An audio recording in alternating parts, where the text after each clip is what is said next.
رمضان آمد و عید رمضان رفت، ماه رمضان رفت و عید رمضان آمد. سلام به همه بیننده های خوب تلویزیون جهانی آریانا، هر کجایی که هستین. طاعات و عبادات همه شما عزیزان قبول درگاه حق باشه. به ویژه برنامه ایدانه امشب ما همه شما عزیزان را خوش آمدید میگیم. امشب هم بازم خوشحال هستیم تا به پیشواز از عید فطر باز هم مهمان خانه های شما هستیم امشب و برنامه ایدانه را کاملا به شکل ویژه و کاملا به شکل زنده تقدیم شما عزیزان میکنیم. بله زه هم دا وایم چې اختر ته ځکه خوشحالیږم چې پکې کېږي د یارانو دیدنونه او په دې هیله چې ټول روغ جوړ خوشحاله اوسئ. زه هم په خپل وار د مینې ډک ډک سلامونه تاسو ته وړاندې کوم. هیله مو دا ده چې نن شپه د اختر شپه څو شیبې چې زموږ سره اوسئ، هره شیبه ستاسو د زړونو شیبه تېره شي. زه او مرسل جانه ستاسو په درانه خدمت کې یو د درنو میلمنو سره چې هر میلمه به راځي او خپل خاطرې به موږ سره شریکوي، سندرغاړي هم لرو او ډیر خواږه او درانه میلمانه لرو. بله، ساعت 9:37 به وقت کابل افغانستان است و شما بیننده ویژه برنامه ایدانه ما کاملا به طور زنده امشب هستیم که مهمان خانه های شما هستیم با ویژه برنامه ایدانه به پیشواز از عید فطر و با بخش‌های خیلی جالب و دیدنی که ما امشب تصمیم داریم مهمان خانه های شما باشیم، باز هم شادمانی را به خانه های شما بیاوریم و باز هم یکی از دلایل باشیم که شما عزیزان هر کجایی که هستین لبخند بزنین. هموطنای ما که در بیرون از افغانستان هستن، هر کجایی که هستین، طاعات و عبادات همه شما عزیزان قبول درگاه حق باشه و عید فطر هم پیشاپیش بر هموطنای عزیز خود مبارکباد میگم که رسما لحظات قبل توسط اسرا محکمه جمهوری اسلامی افغانستان فردا روز اول عید فطر اعلام شده و هموطنای ما هر کجایی که هستن آرزو میکنم که طاعات و عباداتشان قبول درگاه حق بوده باشه و یک ماه مبارک را کاملا پر از خوشی و پر از مهربانی به سر رسانده باشن.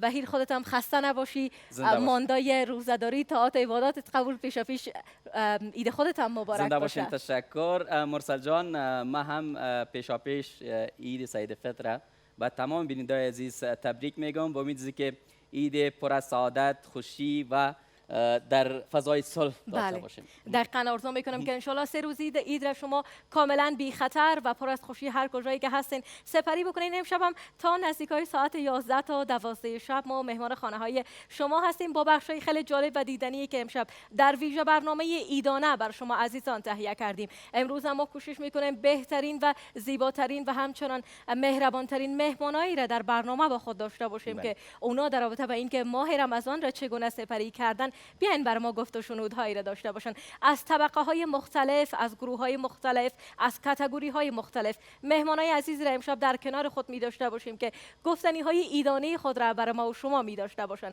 گزارشات زنده که ما کوشش می کنیم امشب هم از سطح شهر کابل توسط همایون افغان تقدیم شما عزیزان بکنیم. هموطنای ما که همین لحظه به بیرون به طرف خرید روان هستند، بازار هستند، دوستایی که به طرف کاروبار هستند، بهترین و خوشبختترین لحظات را سپری بکنین و فراموش نکنین که شما در هر کجایی که هستین ممکن همایون افغان بیایه به طرف شما گزارش زنده از شما داشته باشه. پس منتظر افغان باشه دوستا و عزیزای ما که به سطح شهر کابل هستن و ما کوشش میکنیم خوشی هایی که هموطنای ما امشب در سطح شهر کابل دارن، دوستایی که به طرف بازار روان هستن، دوستایی که در کل آمادگی هایی میخواین بگیرن برای امشب و برای فردا که روز اول عید فطر هست، همچنان گزارشات از همایون افغان می داشته باشیم. مهمانای خوبی که با ما هستن، همچنان یمای پوپل فراموش نکنیم که یمای پوپل گله نکنه. همین اکنون دایرکتر برنامه گفت که همایون افغان نه بلکه یمای پوپل ما ممکن هر دویش با خود داشته باشیم. درست.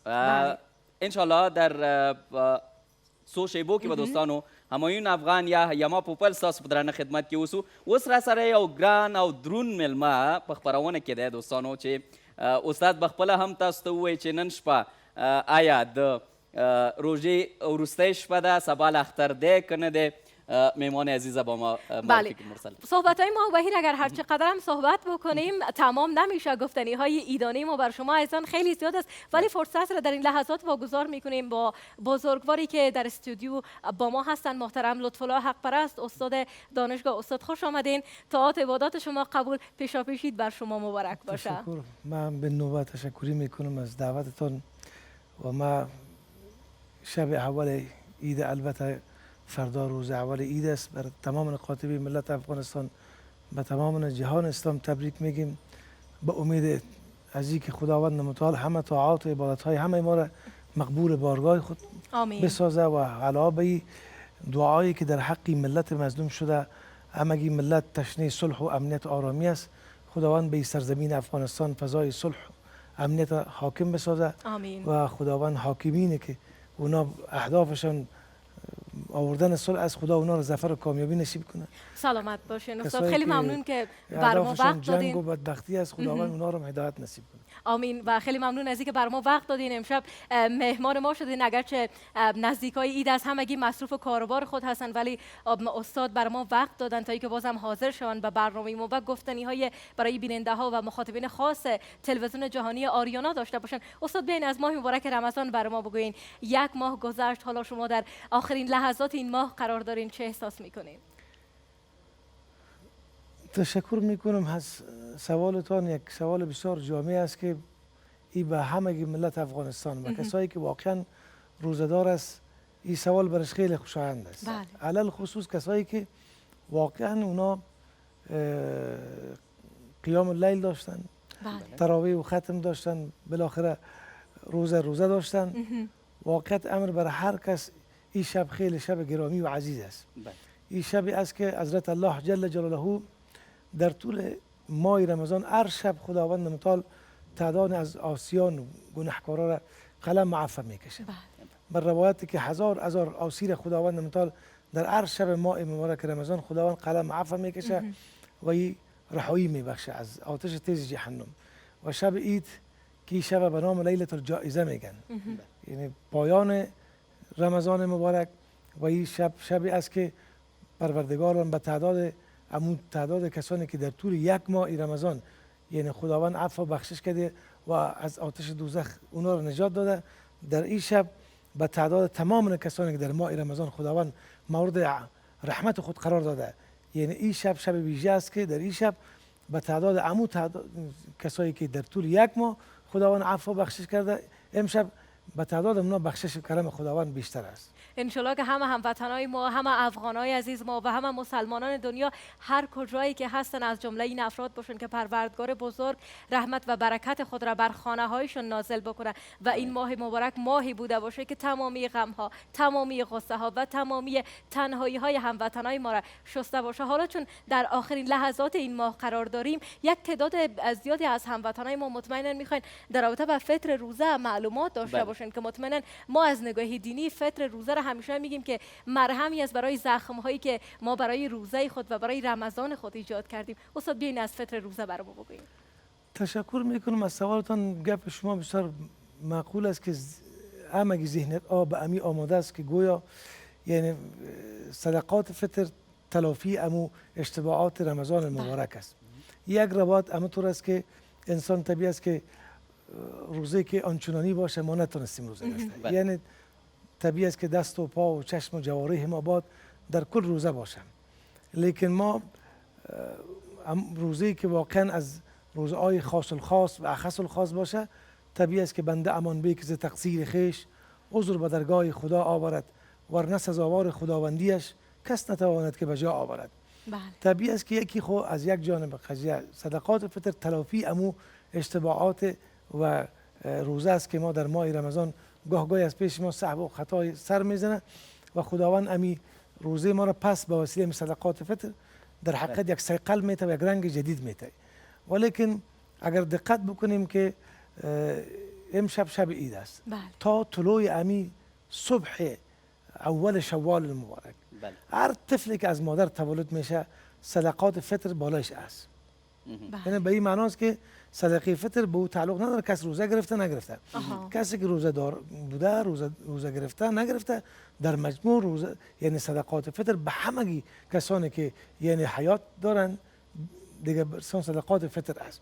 حتی اطفالی که در امی شب تولد میشه تا موقع طلوع صبح ماه شوال، یعنی قبل از طلوع اگر یا تولد میشه صدقه فطر باید بدن، یعنی به این معنی سرسایه است. و اگر بعد از طلوع صبح کسی به دنیا میاد صدقه فطر بالایش نیست. بنان در حقیقت یک سرسایه است که ما هدف صدقات فطر یعنی اگر دقت بکنیم یک کمک و مساعدت به شهری ما، به امنو ماست، به او کسایی که واقعا نیازمند است، ضرورت دارن که یعنی اونا یک لباس بخرن.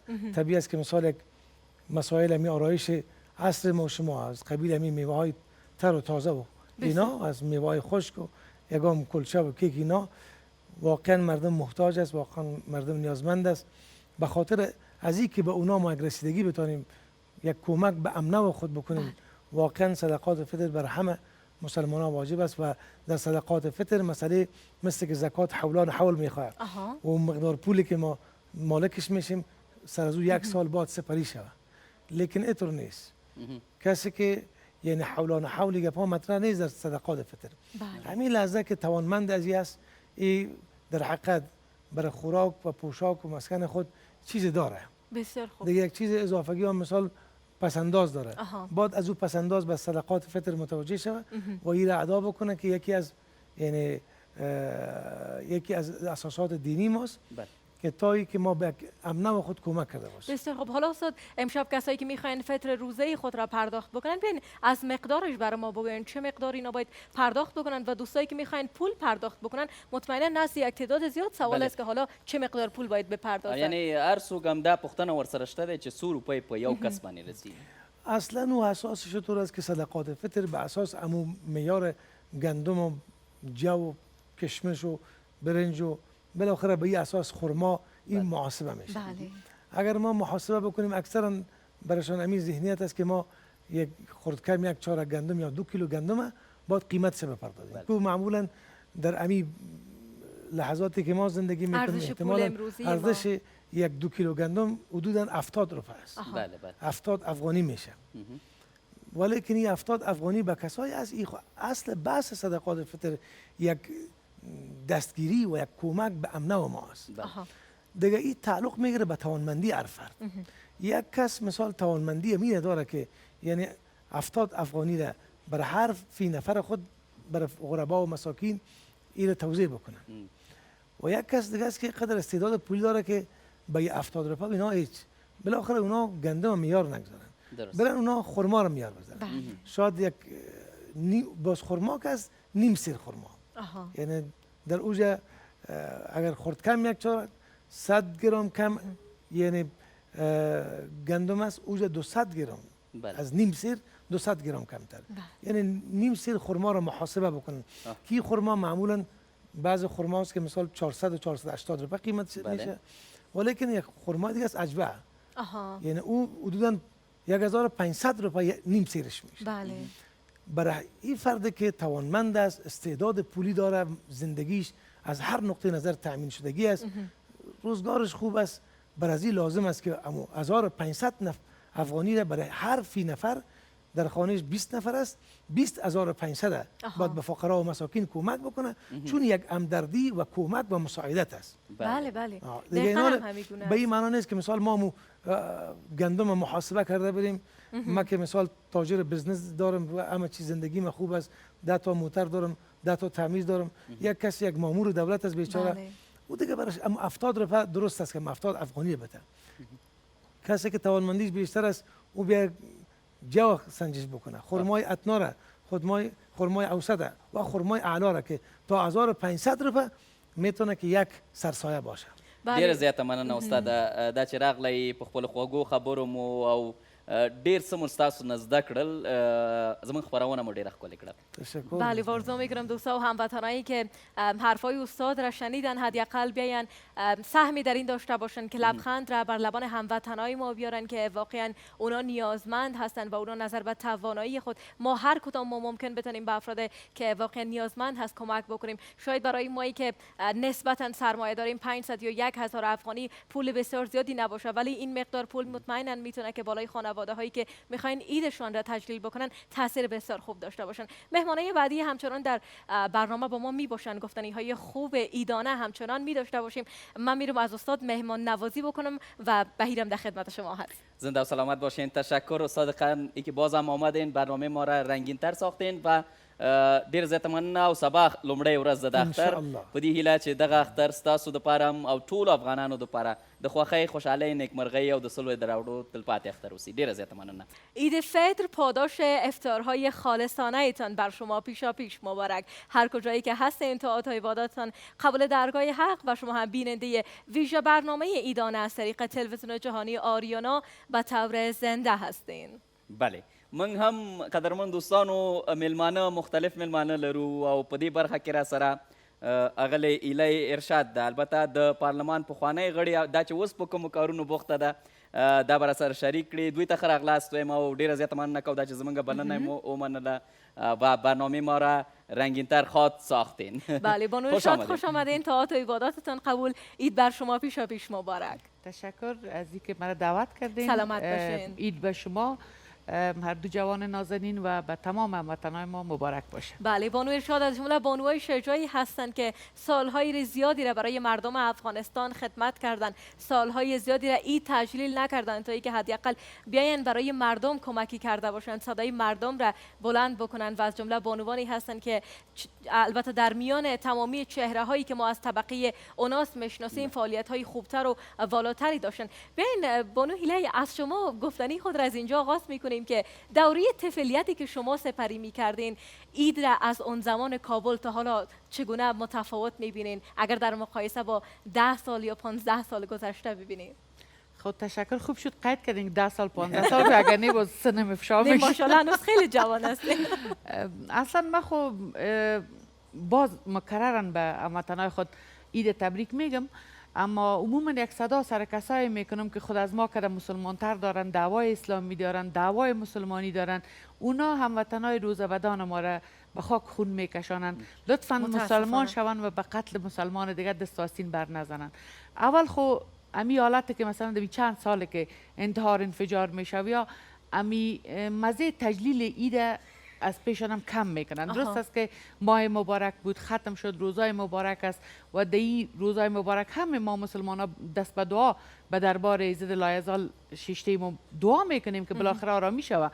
اما چی بگوییم که اگر بگوییم که دشمنای مسلمانان نمیمانن هم بدبختی مادمی است که مسلمان میکشه. خب به هر صورت طرف موضوعات بسیار تراژید نمیریم. به نظر من عید وقتهای سابق یک مزه خاص خود داشت، برای اینکه عید همراه خینه مزه میته و خینه اصلی این خینه جعلی که شما میزنید. امروز ما خینه هم نداریم مگر ما و بانو هیله دیگه میامدیم یک جا خینه میکردیم متاسفانه. حالا جز خینه چه چیزای جالبی به یاد دارین از گذشته؟ من میش خوشم میامد که شب که ما خینه میزنیم با تا صبح خو نمیشدیم میفتیم که دست ما قات نشه، باید تو بگیریم. و خینه نقشش هم خراب نشه. و او وقتا خینه یک ذره دیر رنگ میداد. حالا خینه جعلی یک رنگ بدرنگ هم داره، خینه سابق رنگ خوبتر داشت. بازو برای خراب نشه تا صبح تو بازو رو که میشستیم وار خطا میبینیم که زود میمان بیا یا زود پدر ما نماز عید بیا که بر ما عیدی بده، یا از خانه بیرون بریم که دخترای همسایه ببینن. ما معطل عیدی بودیم اول میفتیم زود عیدی رو گرفتم تو راستن بیرون میرفتیم. وقت گاز بود و گازکا بود البته این پارکا جور میشد و پکوره و چیزا فروخته میشد. یک خوبی دیگه که بازم ایدی وقت داشت، من چون یک ذره سیاسیستم بخوایم نخوایم طرف سیاست باز میرم. او وقت یک مادر تشویش نداشت که اولادم که از خانه برآمد زنده پس میای یا نه. طفلم که بیرون بود تشویش از این نداشت که کدام گپ نشه. اما این هیجان و سراسیمگی که در بین افغانای فیلی خود من میبینم واقعا دلم بر اطفال میسوزه که بچه یک دلهرگی اینا از خانه میبره. و ای کاش که حداقل ما توجه بکنیم و دوستایی که حداقل میتونن همکاری بکنن در این راستا که تا این مشکلات را که ما امروز در افغانستان داریم حل شود و روزای عید را ما به خوشی سپری بکنیم. بیاین از برنامه‌های عیدی گذشته برای ما بگوین. رسانه‌ها در 10 تا 15 سال گذشته دوره‌ای که شما به یاد دارین استقبال مردم از کارکردهای عیدیشون چگونه بود؟ در اون زمان نشرات تلویزیونی بود نبود؟ در نشرات تلویزیون همه ما شما میفهمیم که سال 1357 به وجود آمده بود و صرف یک چنل بود و او بسیار برنامه کوتاه هم داشت. از ساعت 6 شام شروع میشد تا طرف های 10 بجه. برنامه ایدی دیگه نداشتن زیاد، برنامه خاص نداشتن. اما مو برنامه های هم که داشتن چون تلویزیون یک چیز نو بود اکثر مردم از 6 بجه 6 تا می بودن تا سرود ملی را سهل میکردن و یک برنامه که هیچ با ماها ارتباط نداشت، برنامه زراعت بود به نام کرن و مالداری. حتی اونمو رو سهل میکردیم، میفتیم غنیمت است. و جالبش هم میست که باز بر جوانها یک خطاب کنم که در او وقت مثلا یک هفته ما صبر میکردیم که شب جمعه شود و رنگارنگ باشه که در او یک آهنگ هندی و یک آهنگ ایرانی میماندن که ما بسیار خوش داشتیم. یک آهنگ گوگوش یک کسره با تصادف اگه برق نمی بود دیگه بسیار ما جگرخون میبینیم که برق نبود آهنگ هندی از پیشم دیر شد و به این امکانات که حال نام خدا جوانا دارن که از یوتیوب میتونن هر نوع آهنگ داشته باشیم. ما در اون وقت اینی چیزا را نداشتیم، برق نداشتیم، آهنگ نداشتیم، صمیمیت‌ها بیشتر بود. برنامه تلویزیون برنامه خاص نداشتن، اما به خاطر 3 روزی در طرف روزم از 9 بجه صبح تا طرف 12 بجه یگان برنامه که ایدی می داشتن، یگان کنسرت های محلی و اینا می بود. خب زیادتر ما دو چیزایشو قدر علاقمند نیستم، امی که یک فضای آرامش بود، اونش خوبتر بود. و مطمئنا ما خوشحالی واقعی را همون زمان احساس میکنیم که اطمینان خاطر داشته باشیم که حداقل ما زنده میمانیم، ما میتونیم در کنار خانواده خود لحظات خوشی را سپری بکنیم، یک دید مثبت حداقل به آینده خود داشته باشیم. ولی آرزو میکنم که در مشکل افغانستان ما حل شود، صلح و ثبات و آرامش در افغانستان ما هم حکم فرما شود و حداقل نسل‌های بعدی بتونن به خوشحالی عیدشان را تجلیل بکنن، همون آرامش و صمیمیت هایی که در گذشته افغانستان بوده بیاین اونا را تجربه بکنن. بنو شاید از دوره‌ای که شما در پارلمان افغانستان بودین بیاین برام بگوین جالب ترین خاطره‌ای که از دوره ایدی پارلمان داشتین چی بوده؟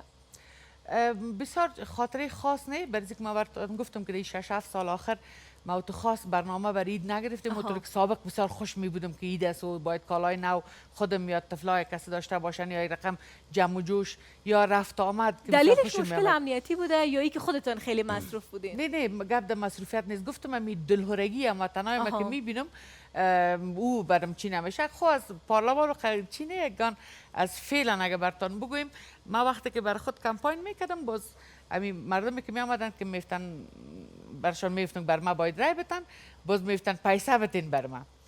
باز من میفتم خو اگه تو از من کار میخوایی خب پیسه اگه دادم باز بس یک کار که دیگر از بر تو بکنم پیسه پس ازت میگیرم. خب تقریبا اکثر مردم میفتن خب پیسه که نداریم ما رای نمیتیم. بر صورت در سودای ما همیشه خودم میخرم سودا میخریم. یک زن پیر آمد گو وکیل صاحب تو خو وکیل ماستی، تو خو بر ما باید خیرات بدی. گفتم خب بچه‌شم اما در انتخابات گفتم رای به کی دادی؟ گو تو دادم. اما گپ شیرینی از خوشم آمد.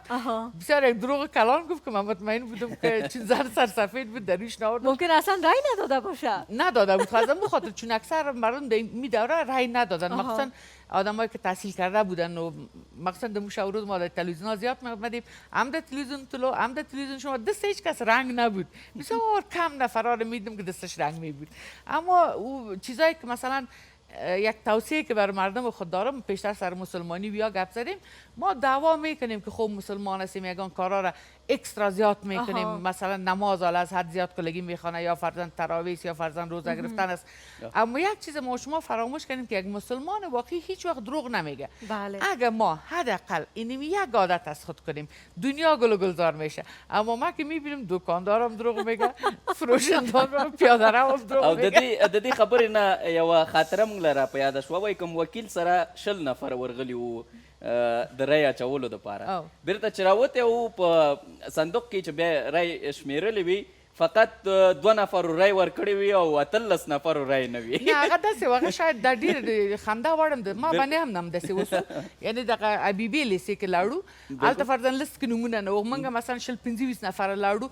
هغه په دې سي هغه جریان کې چې دغه خلک به وتل هغه څوک تلته ناظر و یا ډي اف سي و دوی ډېر خیانتونه کړي. یا خو پیشله پیش رای خلکو ته اچولې وي صندوقونه ډک راغله کېناست یا مغه مازدیګر مال کې چې موږ وتلي دروازې وتړل دوی ډېرې رای ویستلې وي. داسې خیانتونه کې ګوري داسې ټول چې دروغ وایي خو د ملک به څنګه جوړ شي. هر شي کې خیانت هر شي کې دروغ در خوند بانو ارشاد حالا برای روزه عید چه آمادگی‌هایی گرفتین؟ قرار است در این عیدی که نسبتاً فرصت هستین میتونین در کنار خانواده‌تون باشین، دوست دارین کدام کارا رو بیشتر انجام بدین؟ والا امروز یک کم کیک و یک ذره روتی چیزا پخته کردم دیگه خودتون پخته کردین؟ بله خودم پخته کردم. کاش دیگه من میبودم اونجا.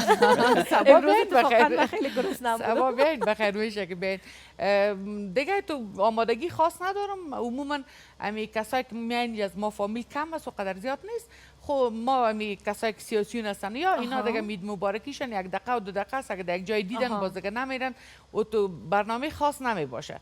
اما این که 2 سال لطف میکنن میان، از من همیشه زندگیم بسیار ساده بوده، اون امیدیم هم بسیار ساده است. هنوز از شما بسیار بیروبار اینجا است، هیچ سلام نکردیم که ما باید مهربانی تاسو د پاره دی هم د میلمنو د پاره میخه په دې خاطر د افغانستان ته خلک سات میلمه پالنه باید وکړو. مهرباني خدای چې تاسو زمونږ فکر دې تک نه مزرعه تاسو ته هم مهربانی که اوخری یک ما چون رمضان بود عادت کردیم به این که نخوریم، عادت کردیم به این که از خوردن بترسیم، دعوت نکنیم کسی رو برای خوردن. حالا تاثیرمون یک ما اینجا برای ما هم باشه. خیر ولی دیگه ما مهمان نوازی از شما میکنیم. خیلی ممنون از اینکه برای ما وقت دادین، مهمان برنامه ایدانه شدین. گفتن ایدانه به مردم افغانستان میخوایم داشته باشیم. فقط ټول هیوادوال ته ډیر ښه اختر غواړم، د خیر او برکت اختر غواړم. که څوک اصلي نکریزې لري نکریزې دې مو ووهي چې اختر له نکریزو سره خوند کوي.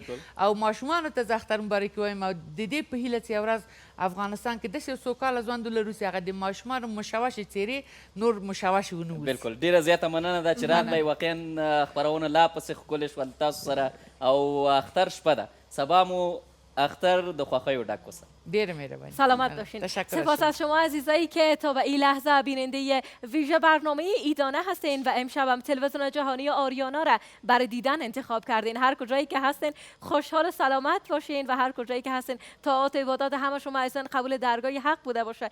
فطر روزهتون اگر پرداخت نکردین شما تا فردا صبح وقت دارین که فطر روزهتون رو پرداخت بکنین. حداقلش 70 افغانی و بالاتر از او به هر اندازه‌ای که شما بخواین میتونین که پرداخت بکنین. بازم مهمان خانه های شما هستیم. گفتنی های زیاد داریم. مهمان های عزیزی که با ما هستن و گفتنی های زیاد می داشته باشن. نن شپه د اختر شپه ده او په دې هیله چې دا شپه هم په خوښۍ خوشحالۍ سره تېره شي او سبا لومړی ورځ د اختر ده او خوشبختانه د خپرونې په دې برخه کې را سره د خبر د برخې خواږه میلمانه دي او یو میلمه چې ډېر خوږ دی او زړه ته راته نږدې دی. البته ټول میلمانه دا اوس چې را سره په خپرونه کې دي خو په دوی کې بیا یو خاص اوسي که یک تبعیض کردیم. نه تبعیض نیست. ما برتان حال نامش نمیگیریم. ما همه من حیث یک خانواده هستیم و از جمعی از اعضای خانواده آریانا بزرگوار زن دوستان داسې اوسي چې ډېر زیات زړه ته نږدې اوسي. په هغې خاطر مې دا برای ما خبره همشان وکړله. عزیز هستند. دوستای عزیز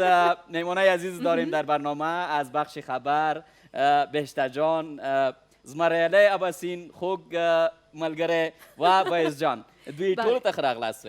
سه عزیزی را با خود داریم که از خانواده آریانا نیوز با ما هستن. همیشه با چهره هایی که مردم اینا را دیدن خیلی ها جدی بودن، همیشه بحث های سیاسی و بحث های خبری کردن، ولی امروز ما خواستیم متفاوت‌تر با ما ظاهر شوند. بیاین کمی از گوشه های زندگی شخصی خود را بگوین و حداقل مردم با چهره های پر از لبخند از اونها هم کمی آشنا شوند که همیشه با جدیت با اینا روبرو بودن و همیشه فکر میکنن که واقعا افراد خیلی ها جدی در زندگی خود هستن. بانو بهشته رحمانی، آقای عباسین و همچنان باعث حیات از گزارشگرای موفق آریانا نیوز با ما هستند و همچنان دو گرداننده موفق خبری و برنامه‌های سیاسی آریانا نیوز. همتون خوش آمدین و طاعات عباداتتان قبول درگاه حق باشه. پیشاپیش عید شما مبارک. ممنون. همچنان سلامت باشین. بهشته جان خیلی خوش آمدی. بانو بهشته میخوام از خودت بپرسم، حالا که یک مدت خیلی زیاد هست با آریانا نیوز با این خانواده هستی کار میکنی، همیشه مردم با چهره جدی خودت را دیدن و تصورشون هم همین است که بانو رحمانی شاید همیشه که بانوی خیلی ها جدی باشه، ولی شخصا از اونجایی که من با ایشون شناخت دارم خیلی بانوی مهربان هستن. یه نزید برام بگین چه آمادگی هایی برای عید گرفتین؟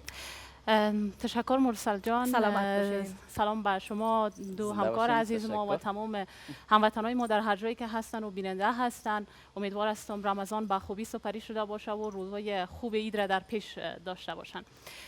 طبعا عید همه آمادگی میگیرن و همه آمادگی می داشته باشن. کار رو بار ما و شما قسم است که اصلا در روزهای عیدم اگر یک روز خانه هستیم یک روز دفتر یا همین گونه به دفتر هستیم هم به خانه.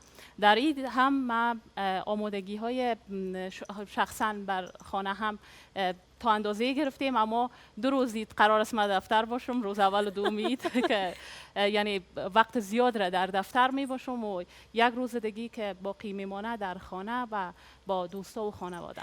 گفتین وقتی عید میشه مردم همگی خوشحالی میکنن، با خانوادهشون هستن، میرن به طرف چکر، ولی زمانی که عید میشه برعکس کارهای افرادی که در رسانه کار میکنن دو چند و سه چند میشه و اتفاقا کسایی هستن که واقعا میخواین برای مردم خدمت بکنن و حداقل وقت خوشحالی خود را، وقت شخصی خود را صرف میکنن برای مردم. ملمانه وسو کنه هم دې حساب باندې زمریاله واسین کله چې بهشته جان خبرې کولې داسې په فکر کې لاړ تاسو ته راغلاست ډېره زیاته ونه کوم مرسل رمضان سرشون تاثیر تاسو ته سلام درناوی وړاندې کوم د افغانستان ټول ولس ته د نیکمرغه کوچني اختر مبارکي وایم. ډېر خوشحاله یم تاسو منځ کې یم. مشکل دا نه ده خو خبرې داسې وي چې جالبې وي. ځینې وخت په دې هنداره کې مو خپل ځان لیده ځکه لکه مرسل چې وویل په اختر کې موږ زیاتره په خپلو کارونو بوخت بالکل په ځانګړې توګه اوله ورځ ته ډېر سړی امادګي نیسي نو له کورنۍ تاسې باید جدا شئ له ډېرو مسایلو راوګرځئ بیرته د خبر هماغه لهجې ته ورشئ چېرته چې د افغانستان له شرایطو حکایت کوي او په دې شرایطو کې طبیعي ده له یوې خوا پرته له یو اشتیاق دا کار ممکن نه ده، له بل لورې دا یو رسالت ده، یعنی یو ناملموسه قوه موږ تحریکوي چې موږ باید لاړ شو دې کار ته ادامه ورکړو. یو عمر یعنې ډېر کلونه وشو په دې کار کې بوخت یو. په ټوله کې حس کوو چې له خپلو هېوادوالو سره یو. مازې دا پرده نه ده هماغومره چې هغوی موږ نږدې ګوري نو موږ حس کوو چې موږ سره ټول نږدې دي او دا یو ښه حس ده. بالکل باعث حیات که قلمش همیشه رسا باشه، همیشه گزارش خیلی قشنگ و زیبا نوشته میکنه، اما تو در چرت و در فکر غرق است که فکر میکنه چه بنویسه یا بازم گزارش نوشته بکنه. خسته نباشی. باعث یک روز پر از کاری را داشتی، طاعات عباداتت قبول، عید پیش برات مبارک. بیا بر ما از عید بگو چه کارایی میخوای انجام بدی. خیلی تشکر. عید به شما، بیننده‌تان، همکارا مبارک باشه و تمام مردم افغانستان طاعات عباداتشان قبول باشه. اول باید بگویم که حتما همون رفیق دوست داشتنی تان عباسین است. همون تست کردم.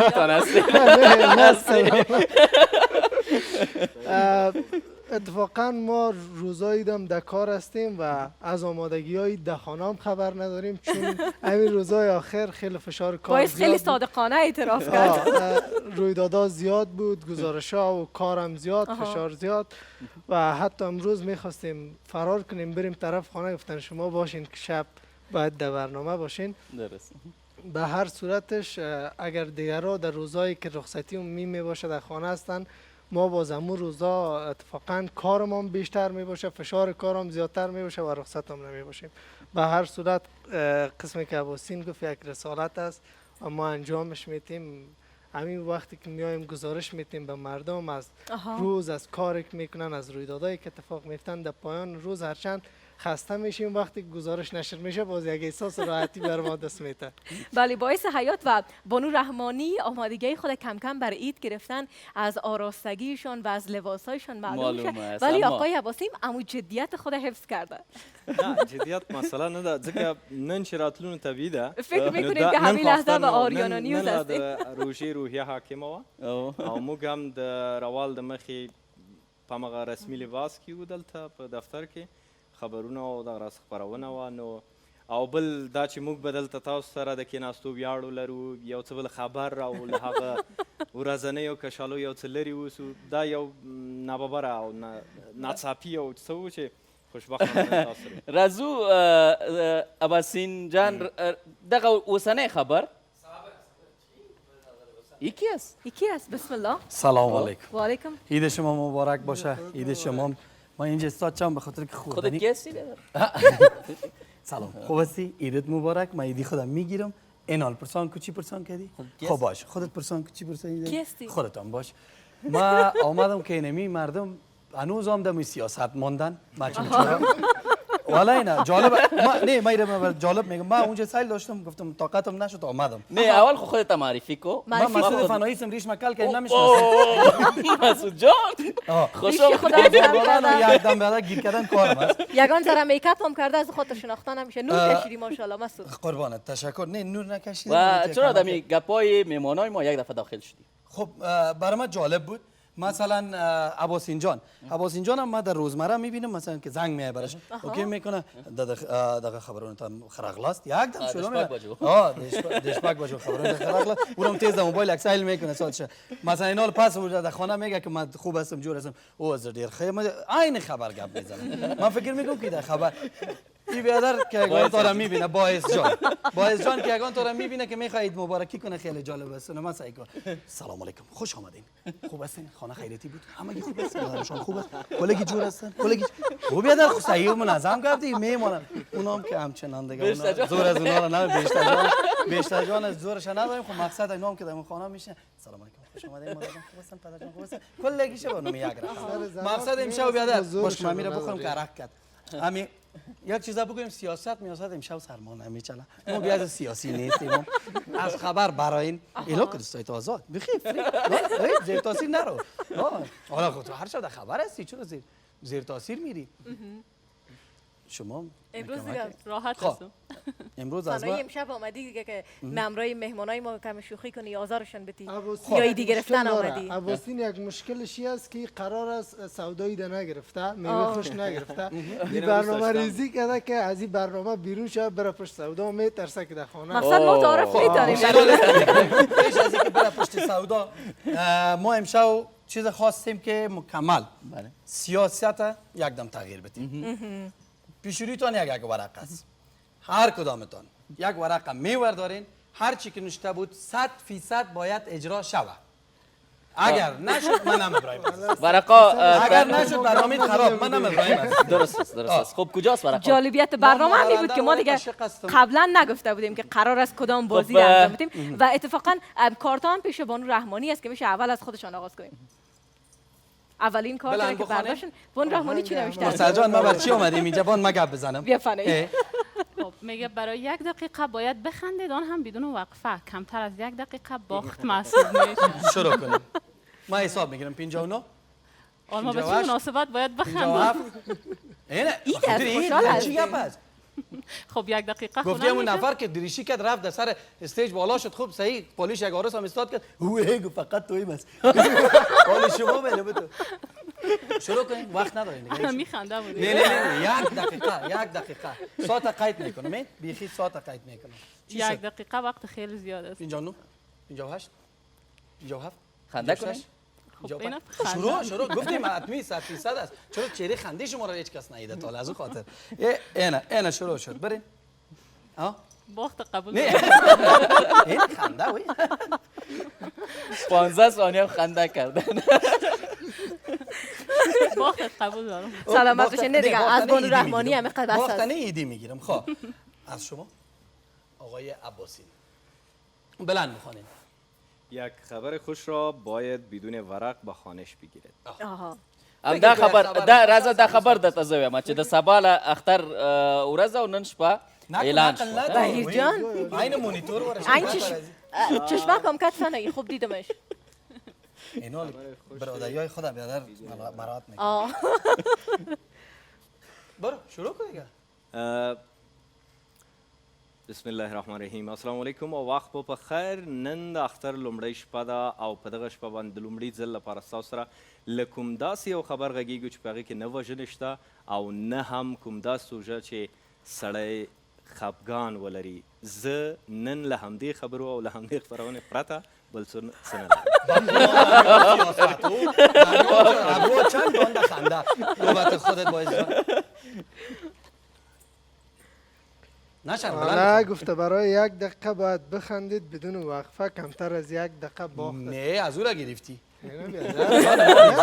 شما در جان آزادید. هر دوش یکی است. پرینتتان اشتباه شده. من خودم بیایم نشد.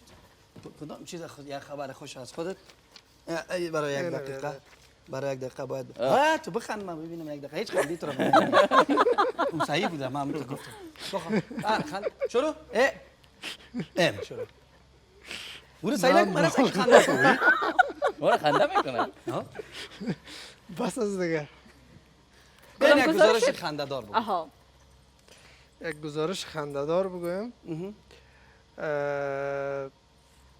چی بگویم؟ یکی از این گزارش‌هایی که اخیراً خیلی کار کردی و یکی از گزارش‌های خنده‌دار کار کرده بودیم گزارش پارلمان بود با بک‌گراند میوزیک خیلی جالب که گفته بودن آگله بیاری گله یارسته نه که نشده کدام وقت عین که گزارش گفته است یک تفلک بیاد دادم این رقمی کرده باشه نبوده شده اتفاقا بعضی جاها خصوصا در لایو بعضی ها وقتی ما صحبت میکردیم نیمدم روی ما استاد شده سعی کرده طرف کامera با شما لایف هم بوده تیلا کرده باشه جالب میادید اون وقت که والا هم او حالت دیدیم هم حالت را دیدیم که در جریان لایو نفر آمده که لط ما کنه هر قدر که دو زده خواست لط کنه و گپای خود ادامه دادیم و استایسا تیر خود آوردیم کشیدیم از پیشش. بیشتر یک جان چیزی که جالب است راست بگو طال اتو شده که در بین خبر خندید گرفته باشه خیلی زیاد اتفاق افتاده و یک همکار ما وقتی که خبر میخواند لایف بود زلزله شد اون زمان زلزله از استودیو برآمد اتفاقات حتما رخ میده اخیراً یعنی آخرین باری که مرا در لایف خنده گرفت یک هفته یا 2 هفته قبل بود که بغلان حمله شده بود بالای قماندانی امنیه و همکار ما از اونجا از طریق اسکایپ لایف شدن و من از اونا سوال میکردم و وضعیت اونجا خیلی خراب بود. صدای از اونا قطع وصل شد. در اونجا که قطع وصل شد با مو سیگنال در تاک بک همکار دیگه ما موزیک با مو صدای از او که قطع وصل میشدی با دهن موزیک میره و در وقت مرا خنده گرفت. والا خیلی جالب است اگه در برنامه تفریحی باشی حداقل میتونی بخندی خنده بکنی ولی در برنامه سیاسی باشی خنده کردن نمیتونی. خیلی یک سوال از خودت خیلی جالب بالای من کت شد و جالب بود. بسیار خاطره تانم جالب بود از شما در عین خبر گفتن بینیتان خارش گرفته باشه نه راستی راست بگو بعد اگه بسیار احتیاط هم کردی بینی نه گلون زیاد خارش میگیره در این حالت عطسه میایه یگان دفعه ولی اتفاقا یعنی کمک خداوند بود تا حال در این اجرا اینچنین یک چیزی نشده یا هم بعضی اوقات در سرخط با یک مشکل روبرو میشیم چون شما میاین از یک روز که بسیار خسته کن و طولانی بود بالاخره میشینین با تمام آمادگی ها گلون آدم بند میشه یگان دفعه حتی در این شب عید شاید خوشایند نباشه زیادتر خبرهای داریم که زمان میبینیم یک طفل و مسائل دیگه را زنان این کشور را بغض میگیره گلون آدم و این زمانی است که شما باید آماده باشین شما یعنی بعضا حس میکنین باید خیلی هم ربات باشین ولی ممکن نیست بعضا دفعتا باید خبر بعد از او را آغاز بکنین و این دشوار است بغض اما اونو عکسیش هم میخوایم تمثیل کنم داده مال خبرونه در یکدم ادامه سلامت باشیم. از خودتان تشکر که همراه ما بودید. منتظر هستیم که میمونای دیگه ما هم دیگه یگان بازی‌ها و گیم‌های مقبول همراهشان بازی بکنید. از همکارای نازنین ما که تشریف آوردن جهان سپاسی پیشاپیش بر شما بازم مبارک باشه. دو کشنی اختر شپه ده البته سبال اختر ده و ما میمانای عزیزی داریم قسمی که یادآور شدیم مرسل جان در این بخش برنامه خواستیم برنامه را باز هم کمک جالبتر بسازیم باز هم شادتر بسازیم و دوستایی که علاقمند به موسیقی هستن اونا هم حداقل بیاین یکم لذت ببرن. کمری لانگ ما را یا کمریش میگیم شه کمری واید در اختیار هموطنان و بیننده خود میدیم که استودیوی ما را ببینن که چه چیزا و آمادگی دیگه برای برنامه داریم. بله و شما قسمی که میبینین همکارای ما از بخش موزیک با ما هستن موسیقی محلی. تشکر از شما عیدتان پیشاپیش مبارک و همچنان همکارای ما از بخش موسیقی پاپ که با ما هستن روزا و نمازتان قبول ماندای کاروبار و خسته برنامه هایی که همیشه تهیه کردن و خواستیم که یک آوازخوان خیلی محبوب هم با خود داشته باشیم همیشه با آهنگایی که میخوانه هر جایی که هست را به لرزه در میاره. واقعا خپل پزله پورې سندرې وایي هر سندرې سره چې آډینس هم ناست دي ټول راجګېږي خامخا لږ څه ګډېږي نو راغواړو خوږ تکړه او زما ګران ملګری مهدي فروخ یو ښکلې پزله پورې سندرې سره یک چادر الوان کتم آشنا شده خلق عالم بر سر ما آگاه شده خلق عالم بر سر ما آگاه شده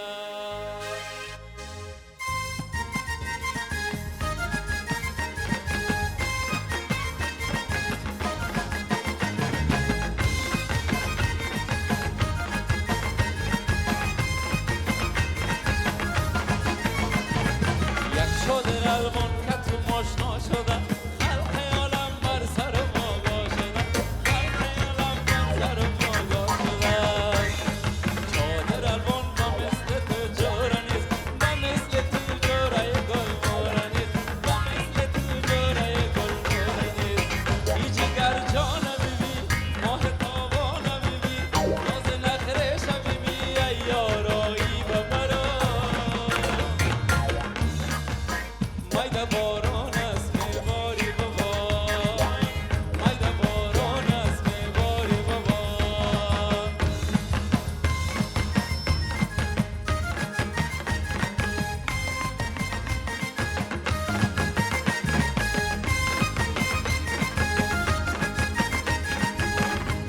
جانان بیا که تو جانان منی صد درد منی تو صد درمان منی جانان بیا دیوانه شدم در عشق تو من گمنام شدم به جان شدم دیوانه شدم دیوانه شدم رفتار بیبی افه گفتار بیبی افه چشمار بیبی افه زلفار بیبی افه از عشق تو جانانا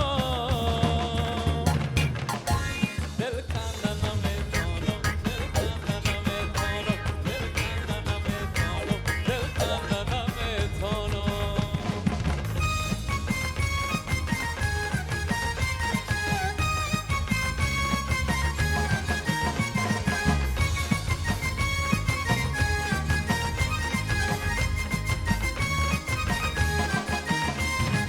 نرمک نرمک چادر بالا کردی نرمک نرمک چادر بالا کردی کمک کمک سرم پیدا کردی کمک کمک عاشق شیدا کردی کمک کمک روی تبالا کردی کمک کمک عاشق شیدا کردی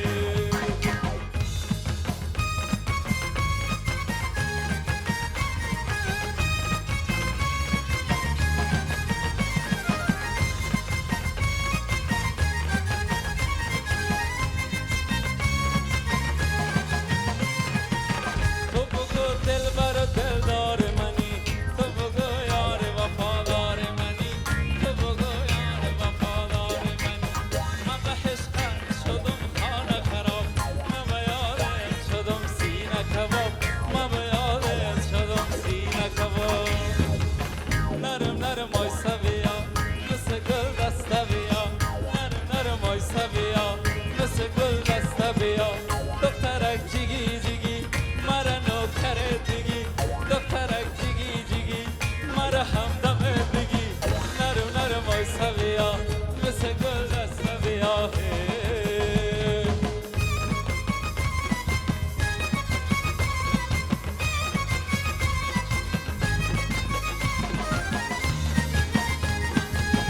او بیبی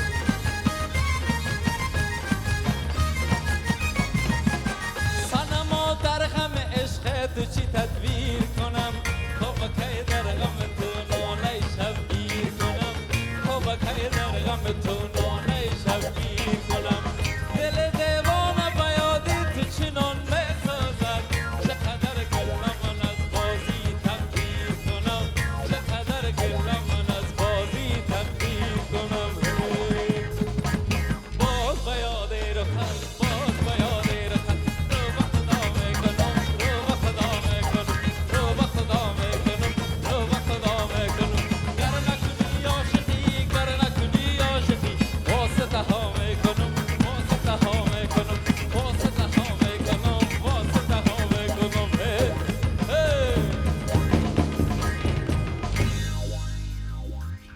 ماشاءالله بیا نام مهدی عزیز خدا. بیا اینجا خوش مانع آمدی نباشین مهدی جان مهدی جان خوش سلامت آمدین باشین.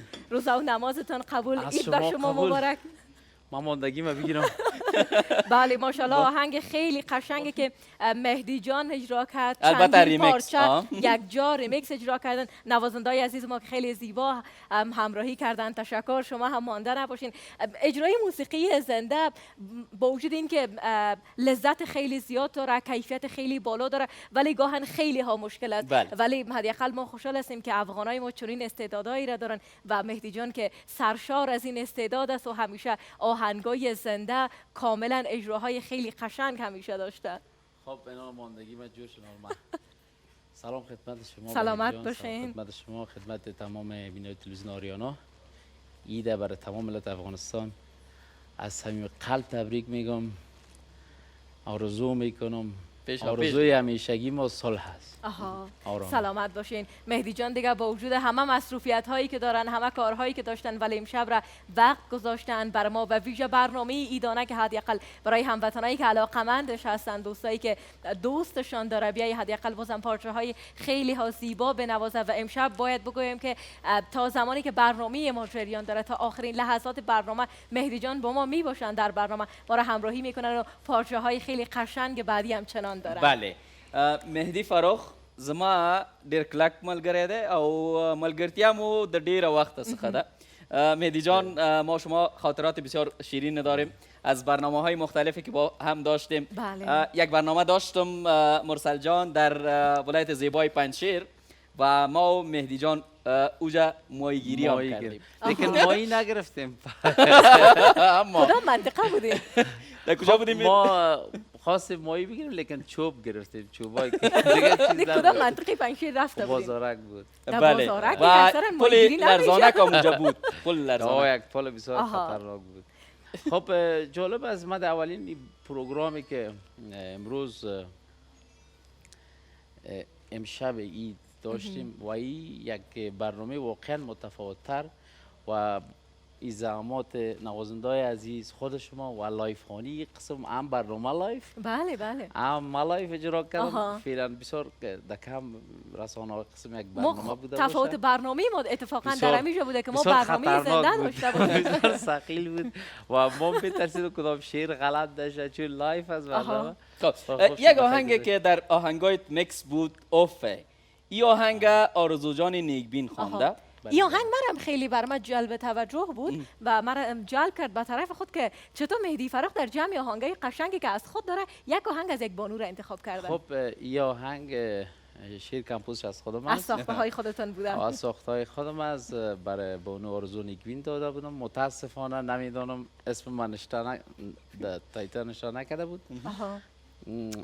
خیر ما خواندیمش دیگه. و اتفاقا این آهنگ آنقدر میان مردم هم جا افتاد که بسیار مردم استقبال کرد. ولی ای کاش از فردی که واقعا در این آهنگ روی شعرش و روی کمپوزش کار کرده هم یک یادآوری میکردن که مهدی جان فاروق کسی بوده که روی این آهنگ کار کرده، شعرش را سروده، کمپوز هم از خودش بوده و خواسته که به یک بانوی هدیه بکنه که متاسفانه نمیدونم چرا این کار کرده. مشکل نیست، شبید از ما شبید از ما دیگه زیاد گله نمیکنیم.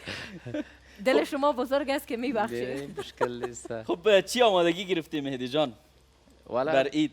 برای عید متاسفانه مصروف کار بار خود بودیم، کارهای هنری بوده. یک کلپ هست روش کار میکنم. این پیشتر یکی از میمانای دیگه آمده بودن، دوستا گفتن که هیچ خبر نداریم، ما هم خبر ندارم که چی گپ است. لیکن از فامیلا از غمیده خورده. لیکن شاید فردا ببینیم که چی گپ است. ولی برای امشب چی آمادگی دیگه داری برای ما؟ کسایی که علاقه‌مند هستن، خب منتظر هستن. امشب مکمل موسیقی لایف است کاملا اجرای زنده. و موسیقی لایف یک کیف دیگه داره. پیش خودتون یادآوری کردین و یک مزه خود داره و احساس خود داره. هستیم انشالله که دیگه میمانم بیا باز ما هستیم. ما فکر میکنم امشب میزبان هستم. دیگه مهدی جان هم از جمله میزبانای امروز ما هست. لا بلا هستیم. آهنگای دیگه آهنگای ما هست، آهنگایی که لذت میبریم. از آهنگای بله، بسیار زیبا آهنگایی که که لایف میخوانیم. دیگه بله با جمع موسیقی محلی هم کار میشه، با موسیقی پاپ که با ما هستن امروز. البته امشب همکارا و خواستن که برنامه را بازم رنگین تر بسازه و آواز زیبای مهدی فراخ که مطمئنم هر کجایی که هموطنای ما هستن برنامه ما را میبینن، خواب از چشمایشان میپرانه و همشون انتظار از دارن که بازم بیاین آهنگای قشنگ مهدی فراخ بشنون. حتما آهنگا داری مهدی جان، دوستای عزیز حتما میشنون ازتان و شما هم لایف میخوانین. حال آماده استی که یک آهنگ بر دوستای عزیز بخوانی، ما هم لذت ببریم و دوستای عزیزم. مهدی جان دیگه همین وقت گفتیم باشه که ماندگی یک آهنگ دیگه بخوانم باید. بله. سعید چرا نه؟ ماندگی ها رفع شد. حتما. بله، یک اجرای کاملا زنده دیگر از مهدی فراخ در ویژه برنامه ایدانه که کاملا به طور زنده شما بیننده هستین و ساعت هم دقیقاً 15 کم 11 به وقت کابل افغانستان فعلا است. بله 13 دقیقه. 13 دقیقه. بله.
اما گیره بیسور ساختی. برو خوب از خودم بیزار نبود. از مهدی جان اجرای زنده‌ای که همیشه میکنن شعرها و زیبایی هایی که در آهنگشان است اگر ما هر چقدر توصیف بکنیم و تعریف بله. بکنیم کمتر هست، چون شخصیتشان بین همه مردم ما جا افتاده و همگی از ایشان راضی هست و بین مردم محبوب هستن. مهدی جان فراخ با ما هستن، بازم برش یک کمک اجازه میتیم که دیگه ماندگی های خود بگیره، یک همه بهیران برش تعارف بکنه که میشه شیشته.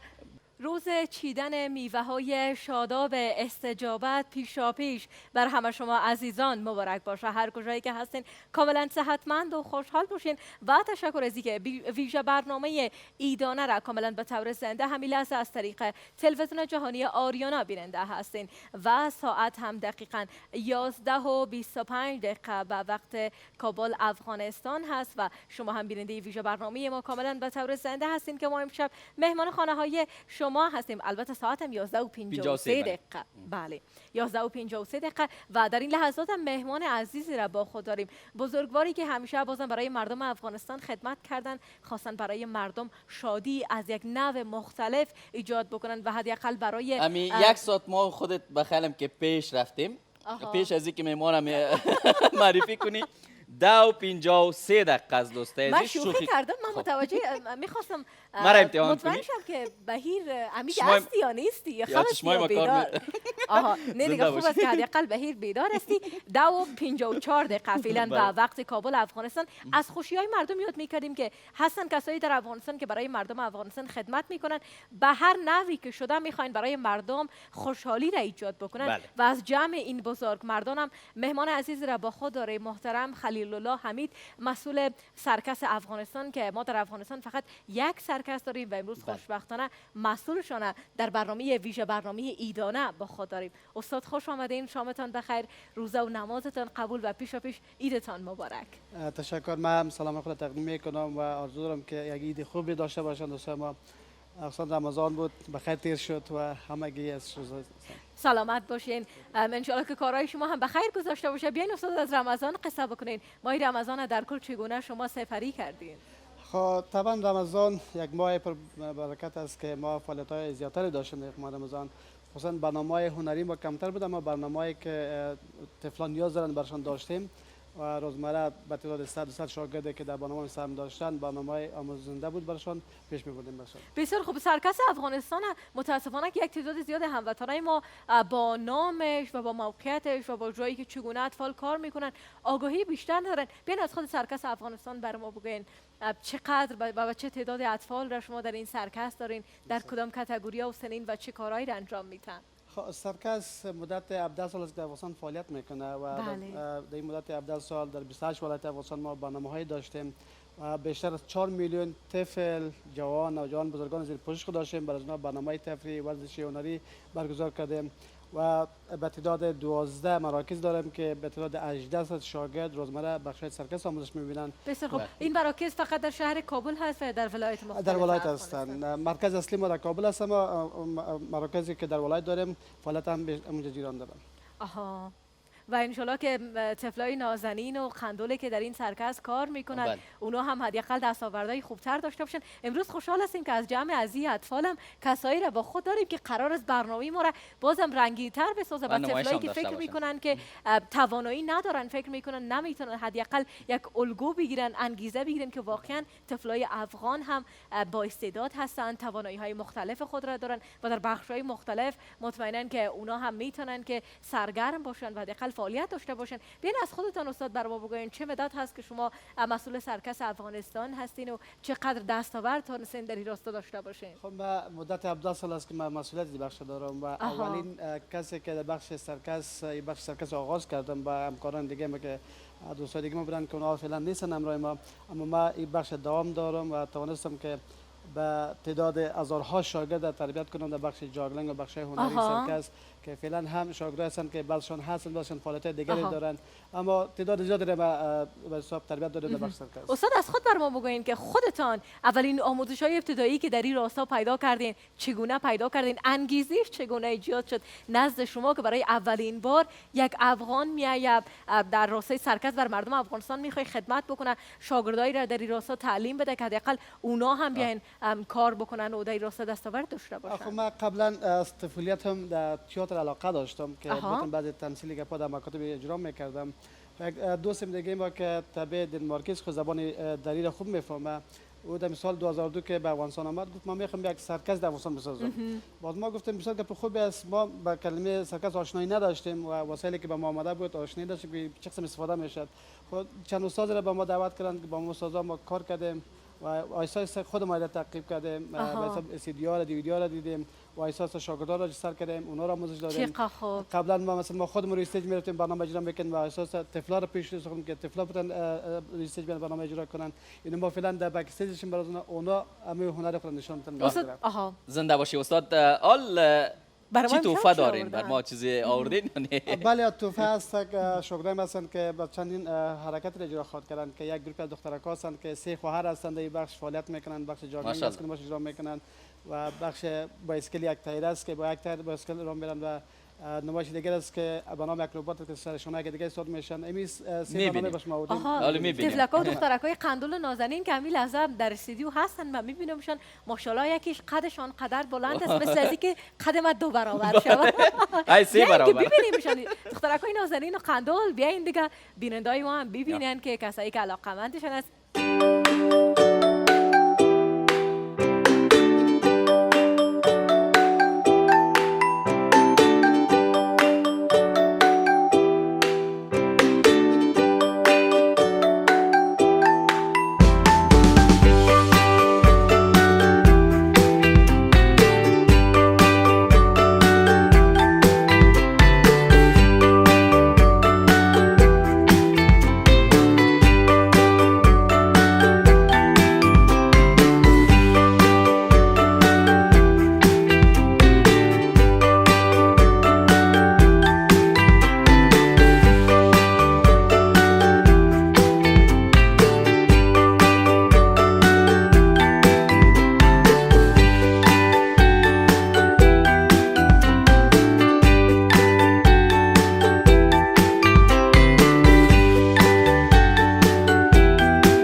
قندول و نازنین، این دختر خانوما و این بچهای قندول آنقدر زیبا اجراهایی داشتن که اگه آدم توصیف کنه کم از من حالا که دور نشسته بودم به این آنقدر استرس داشتم میترسیم که خدای نخواسته حال کدام تایی از این نفته، ولی دیدم اعتماد به نفسشان قدر بالا هست، آنقدر همو فیزیک و نرمش بالا دارن که خیلی راحت اجرا میکنن. لکه څنګه چې استاد یادونه وکړه واقعا پریکټس ډیر زیات دی او اجرات ډیر ښکلي وو او نمایشونه ډیر ښکلي وو. واقعا خوند مو ترې واخیسته. استاد قند بسیار زیاد تشکر از حضورتان که آمدین.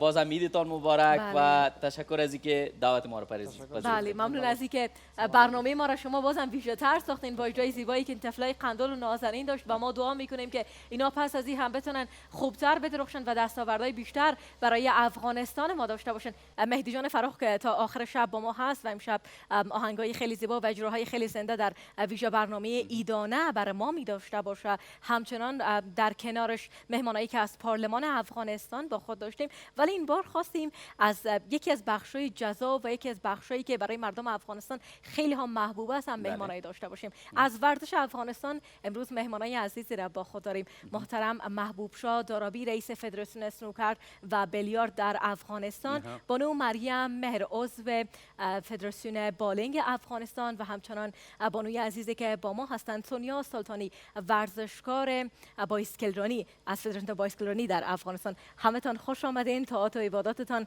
قبول درگاه حق و عیدتان پیشاپیش مبارک. سلامت باشین. اولتر از همه به خودت مبارک و به دوست شما مبارک باشه و به تمام بیننده های عزیزی که امروز ما رو بیننده هستند.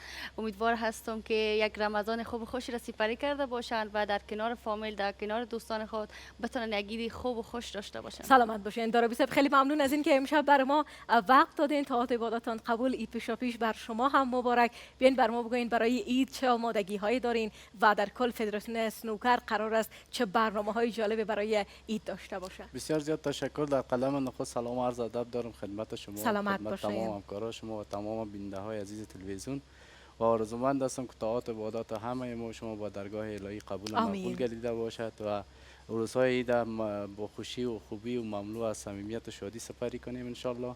دیگه برنامه‌های بسیار زیادی داریم به خاطر از اینکه بر رشد سنوکر در جامعه ورزشی در کشور دیگه انشالله پلان‌های زیادی داریم. آرزومند هستیم که بتونیم یک زمینه خوبی را فراهم بسازیم تا ورزشکارانی که علاقه‌مند هستن بتونن خوبتر و بهتر سنوکر را بیاموزند. برای فدراسیون سنوکر همیشه چیزی که نزد مردم سوال خلق بوده حضور بانوان بوده که چرا بانوان کمتر در این رشته حضور پیدا کردن یا که چرا از طرف فدراسیونش حمایت نشدن. بیاین بر ما بگوین که در این راستا چه کارهای تازه‌ای انجام داده. بله انشالله با تعقیب مسابقات ملی که در 25 سرطان سال جاری است، با تعقیب از این مسابقات تیم ملی بانوان است که در طول 13 سالی که در کشور ایجاد فدراسیون شده بود سابقه نداشته. بله. و ما سعی و تلاشی که داشتیم با مشوره هایی که با هیئت رهبری ریاست داشتیم دیگه انشالله یک زمینه خوبی را فراهم می‌سازیم تا بانوان هم بتونن ابراز استعداد کنن و بتونن به کشور خود قهرمانی رقم بزنن. بله و بانوایی که علاقه‌مند هستن مثل من حداقل برای اسنوکر و بیلیارد دوست دارن که برن در یک فضای خیلی آرام با خانوادهشون یا حداقل با دوستاشون اسنوکر بازی بکنن، حداقل میتونن که انتظار داشته باشن و خبرهای خوش را از فدراسیون اسنوکر در یک مدت خیلی کوتاه پس از عید بشنون. بانو مریم مهر، عید شما پیشاپیش مبارک. بیاین از فدراسیون بالینگ برای ما بگوین چه خبرهای تازه. فدراسیون بالینگ در ظرف یک سال تونست شهرت خیلی زیاد پیدا بکنه، کارکردهای خیلی بالا داشته باشه، دستاوردهای خیلی بالا داشته باشه و حداقل در اولین سال کاریش ورزشکارای خود را بیایه به مسابقات بین المللی بفرسته. چه برنامه‌های تازه‌ای رو دست داره؟ ابتدا عرض سلام و ادب خدمت شما و تمامی بیننده‌های تلویزیون جهانی آریانا. سلامت باشید. عید سعید فطر از صمیم قلب به شما، به فامیل، به دوستای ما، به هموطنایم تبریک عرض میکنم. بله فدراسیون ملی باولینگ مدت یک سال میشه که شروع با فعالیت کرده. در این مدت یک سال دستاوردهای بسیار خوب داشته که تقریبا 10 مسابقه در کابل و ولایات داشتن و در قسمی که شما یادآور شدین یکی از بزرگترین دستاوردش خواهش میکنم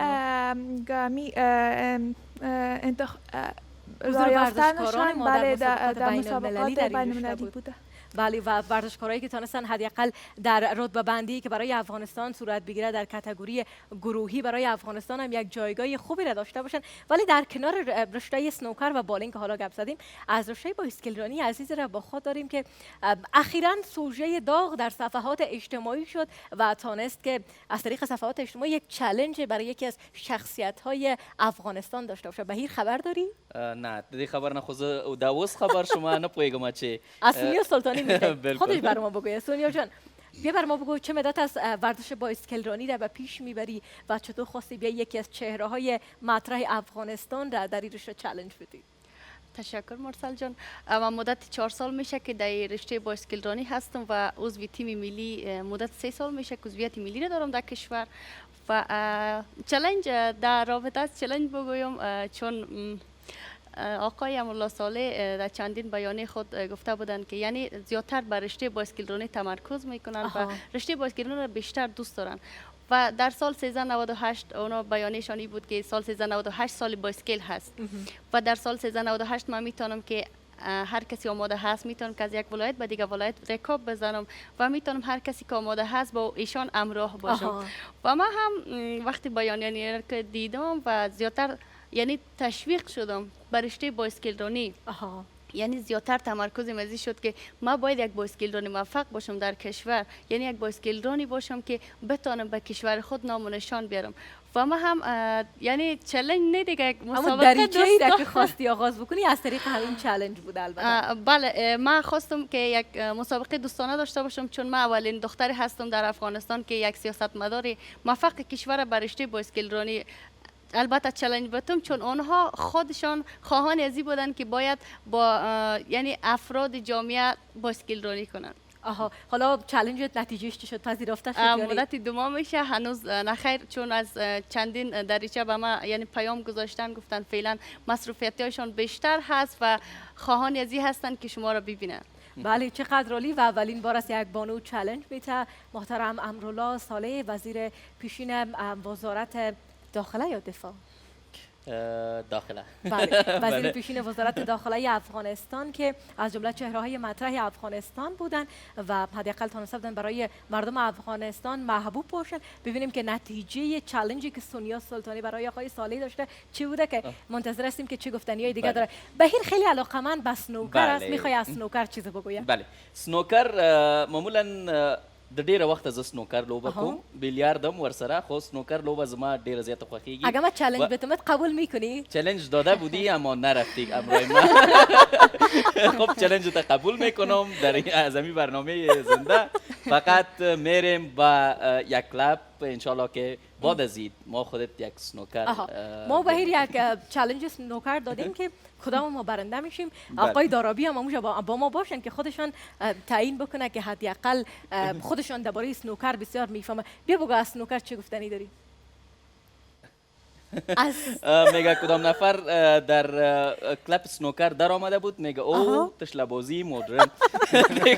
البته دلیلی که بهیر 2 ثانیه مکس کردین بود که یکی از همکارای تکنیکی ما اشاره کرد دقیقاً به این موضوع که تشلبازی مدرن که البته من نمیفهمم، من زیاد دست سنوکر نمیفهمم ولی یک بازی خیلی جالب. رابطه به دستاورد در سنوکر صحبت خواهد کردیم. چی دستاوردی داشتین در سال گذشته تا به حال؟ خوشبختانه بسیار خرسند هستم که نام خدا علاقه‌مندان سنوکر در هر جا هست. دیگه ما دستاوردهای بسیار چشمگیر در طول سال از 1 سال بعد این سو که در رأس ریاست قرار گرفتیم داشتیم. مهمترین از آنها یکی نایب قهرمانی جهان بود که مدال نقره جهان به کشور رقم زدیم و لقب بهترین بازیکن آسیا را از آن خود کردیم که واقعا برای جهان و آسیا یک بیخی یک انگیزه خلق کرد که افغانستان هم چو استعداد داره اگر واقعا پشت کار داشته باشن و ما تانستیم در طول 1 سال گذشته یک زمینه را فراهم بسازیم. کسایی که استعداد داشتن به خاطر از سنوکر در طول 5 سال گذشته به یک بحران رفته بود و کسایی که علاقمند بود، کسایی که امید داشتن که در عضویت تیم ملی را داشته باشند، در طول 5 سال مسابقات منتخبه کابل، مسابقات تیم ملی را اندازی نشده بود. بنابر همین دلایل اکثریت ورزشکارا و قهرمانا از سنوکر دور ماندن. بعد از اینکه ما در رأس قرار گرفتیم، زمینه را فراهم ساختیم، استعدادهای را واقعا تانستیم مشاهده کنیم، در کنار خود داشته باشیم از طبقه نوجوانان البته دیگه انشالله در صدد از این هستیم که زمینه ها رو خوبتر و بهتر فراهم بسازیم تا به کاتگوری های مختلف که در جهان و آسیا است از عضویت تیم ملی را داشته باشند، بانوان، مستران، نوجوانان، جوانان. انشالله دیگه ما در صدد از این هستیم که بر ورزشکارا یک زمینه خوبی را فراهم انشالله که بسازیم. دستاوردهای فدراسیون اسنوکر و تمامی ورزشکاران ما در رشته‌های مختلف ورزشی بیشتر از این باشه و بیشتر بدرخشند و بازم بیرق افغانستان را به اهتزاز در بیارن. بانو مریم مهر، بخوایم پیام شما را برای مردم افغانستان و برای علاقه‌مندای بالینگ داشته باشیم.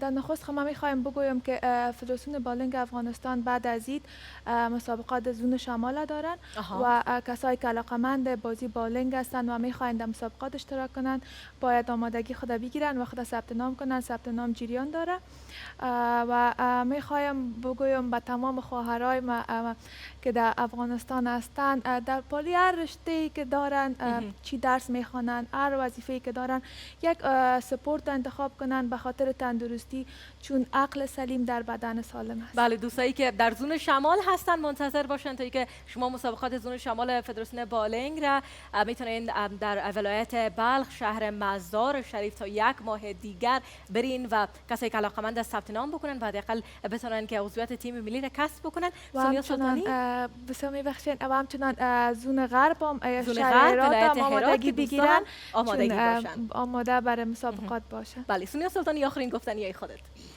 پیام ما به تمام بیننده های عزیز است که البته به تمام دختر خانم‌ها دست به دست هم داده اولین کاری که میکنیم مرد سالاران از بین میبریم تا اینکه دختر خانم‌ها هم بتونن آزاد ورزش کنن و بیاین به ورزش بپیوندین. از یک دست صدا نمیبره. اگر ما چندین نفر باشیم، چندین بانو یک جا باشیم، صدای خود بلند کنیم، حتما گوش شنوا پیدا میشه. تشکر. سلامت باشین. خیلی ممنون از اینکه تشریف آوردین. عید پیشاپیش بر شما مبارک باشه و ان که لحظات خوبی را داشته باشین.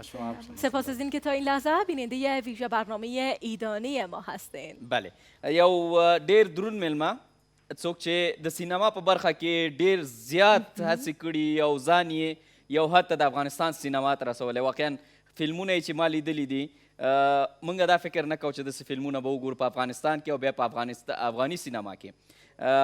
ګران اسد سکندر را سره دی، د فلمي لوبغاړی، البته ډایرکټر هم دی، البته فایټ ډایرکټر هم دی، په بالیووډ کې هم کله کله دوی اوسي. خوش آمدید سکندر عزیز و عید شما مبارک. فردا عید است. سلام بیر جان عزیز، عید شما تبریک باشه. مرسل جان عزیز سلامت باشین. مرسل عزیز که همیشه با لبخند ملی خود برنامه را پیش میبره. قربانتان. باز گاهی فکر میکنم که چقدر بعض انسان ها بزرگوار هستند با وجود همه مشکلاتی که دارند، اما با تبسم خود، با لبخند خود نثار و فدای ایثار مردم خود میکنند. سلامت باشین آقای سکندر. خیلی ممنون از این که تشریف آوردین. خندیدن خودش هنر هست و این هنر ما مدیون عزیزایی هستیم که حداقل برای ما آموختن که ما چگونه مردم را بخندانیم. افرادی مثل شما که همیشه برای ما بزرگوار بودن و همیشه برای ما الگو بودن. عید شما پیشاپیش مبارک آقای سکندر. بیاین بر ما بگوین که حالا در این عید که در افغانستان هستیم چه آمادگی هایی گرفتین برای عید؟ اولا عید سعید فطر از صمیم قلب برای تمام بینندای عزیز که میان ما را میبینند تبریک میگم. انشالله که خوشحال باشیم. سلامت باشین. خیلی ممنون که تشریف آوردین. از عید بر ما بگوین چه کارهایی را میخواین در 3 روز عید انجام بدین؟ 3 روز عید دیگه اول خب باید بگویم که همین 30 روز ماه مبارک رمضان یک سیستم تصمیم گیری یا صیام است که ما بر عادت‌هایی که داریم حاکم میشیم و با او عادت‌هایی که کمک شاید ناخوشایند باشه او را بهتر و خوبتر میسازیم و در خلوت با خدای خود هم کلام میشیم. این بزرگترین یک نعمت خداست. بله سکندر صاحب، واقعا په دې روژه کې تاسو په افغانستان کې وئ، ځکه د افغانستان نه بهر تاسو ژوند کوئ او په دې وروستیو کې ډېر لیدل کېږئ، په رسنیو کې ماستئ. د نویو کارونو په اړه تاسو ووایئ، نوي کارونه څه لرئ د افغانانو لپاره او بیا د افغانستان سینما دپاره مو تاسو چې څومره هڅې کړي او څومره کارونه مو کړي په سینما کې واقعا د قدر وړ دي. سلامت باشین.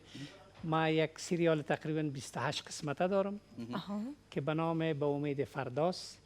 ما میخواهیم برای مردم خود امید بتیم. بله. میخوایم بگوییم که هیچ وقت ناامید نباشین. آها. و واقعا چیزی که من امروز در شهر کابل در افغانستان میبینم، مردم ما با وجود همه قدر مشکلات بازم قهرمانانه زندگی میکنن. تبسم میکنن. در یک طرف اگه انفجار است اصلا میگه هیچ گپ نیست. در طرف دیگه همه مشغول هستن، مصروف هستن. این قابل قدر است، قابل اما بزرگواریشان نشان میده. دقیقا هم همیگونه هست و حالا مردم کم کم عادت کردن به اینکه در کنار سختی ها و مشکلاتی که در زندگی خود داریم بیایم از خوشی های خودم تجلیل بکنیم. آقای سکندر، کارهای هنری شما چگونه به پیش میره؟ چه خبرهای خوشه برای علاقمندان سینمای افغانستان داریم؟ جان، مرسل جان، قصه که من گفتم یک سریال 28 قسمته دارم که سریال من انشالله به زودترین فرصت برای رسانه ها میگذارم که سریال را به نمایش بگذارن. انگیزه که این سریال را ساختین چه بوده؟ کدام کاراکترها را بیشتر استفاده کردین در این سریال؟ ببینید مقطعهای زمانی در افغانستان فرق میکنه. یک کارگردان مثل یک دکتر جامعه خود است. زمانی که یک مشکلات جامعه خود میبینه، مشکلات میبینه، بدبختی ها رو میبینه، چطور میتونه که مردم خود راهنمون شوه، راهنمایی کنه و واره به طرف درستی ها سوق بده.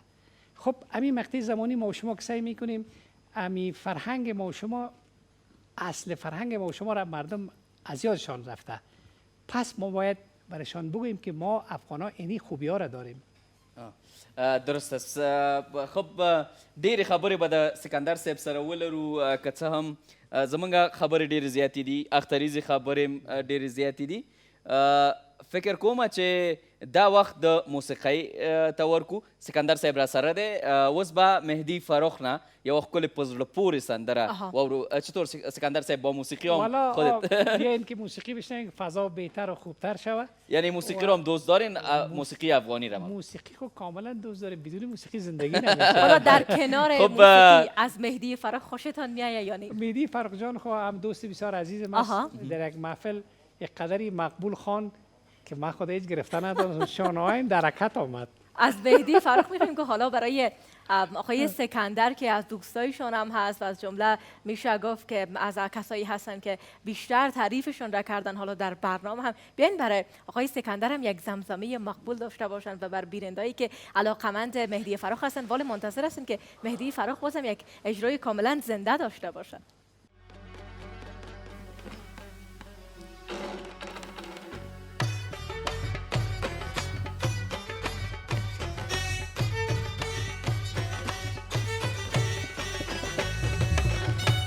دل میگه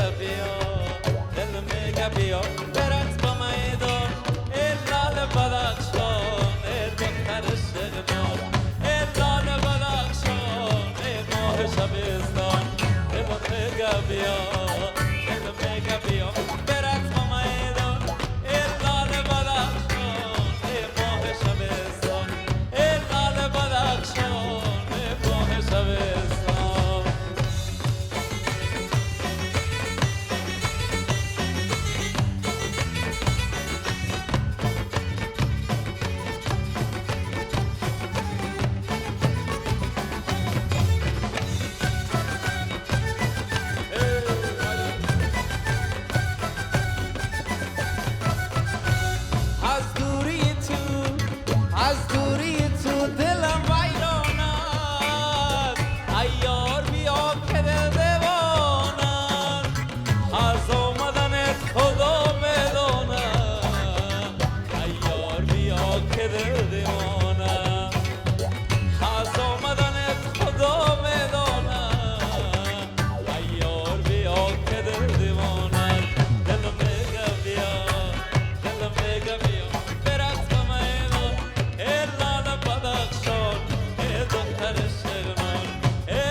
چقدر قشنگ. مهدی جان مانده نباشی. این هم خطا خورده. صحیح مستی نکردیم. نه بسیار مقبول. خوب بود. فوق العاده. مهدی جان مستی نکرده. این مستی ماشاءالله مهدی جان خب مست است در هر آهنگ خود خوب مستی میکنه و عالم آهنگ بسیار زیبایی بود. این آهنگ یکی از بهترین آهنگ مهدی جان است که طرفدارای زیادی داره. یک قصه یادم آمد. بفرمایید. یک خودمانی صحبت کنیم. بفرمایید. روزی دست. میگه در زمان عبدالرحمن خان بوده. بله. زمان عبدالرحمن خان بوده، مردم مشکوک بوده سر یک آدم مذهبی بوده و کمی خارجی نباشه. اما زمانها یک وقت خارجی زیاد می آمد. بله. خب عبدالرحمن خان گفته ایره بخواین. ساز شروع کرده، کدام ساز لوگری بوده. در ساز لوگری خود آدم گرفتن نمیتونم، شانه آدم شور میخوره. این آدم همینطور شور نخورده، گفته نه خارجی است. این قصه راست است تقریبا. بله. گفته نه خارجی است. یکی از پروگرام بود سکندر صاحب هم موجود بود. در جریان مستی هستیم یک دفعه برق گل شد. برق گل شد، دامادم در میدان. این طرف از این پاس گفت سر فلک رای نزد خشکه برو. فضا خراب نشه کمه که برق تو کنی او تو گال یک جنگ مگ نه برو خشکه برو پیش گفت سر فلک رای نزد. خاطره جالب است. خاطره فاروق صاحب دلش خوش است که خواندن یکی از باز پیدا شد. مسعود سلام صالحی. علیکم. سلام. اول عیدت مبارک. عید خودت مبارک. از شما همچنان. از شما دفعه دوم. ما یک خواندن خواندیم. این میره بشنوی ببین که چطور است. ما ایره تو بگی پیشت بیکار نش. نه از پیشت قلف نشه خو. این میره پلیکو. ما اونجا میشینم کتیت گپ میزنم. سوال میکنم جواب بگو. یعنی هر چی که ما گفتم امور تکرار کن. گیم است. تو بان ما را یک کلانکار. بازی تازه دیگه. خواه.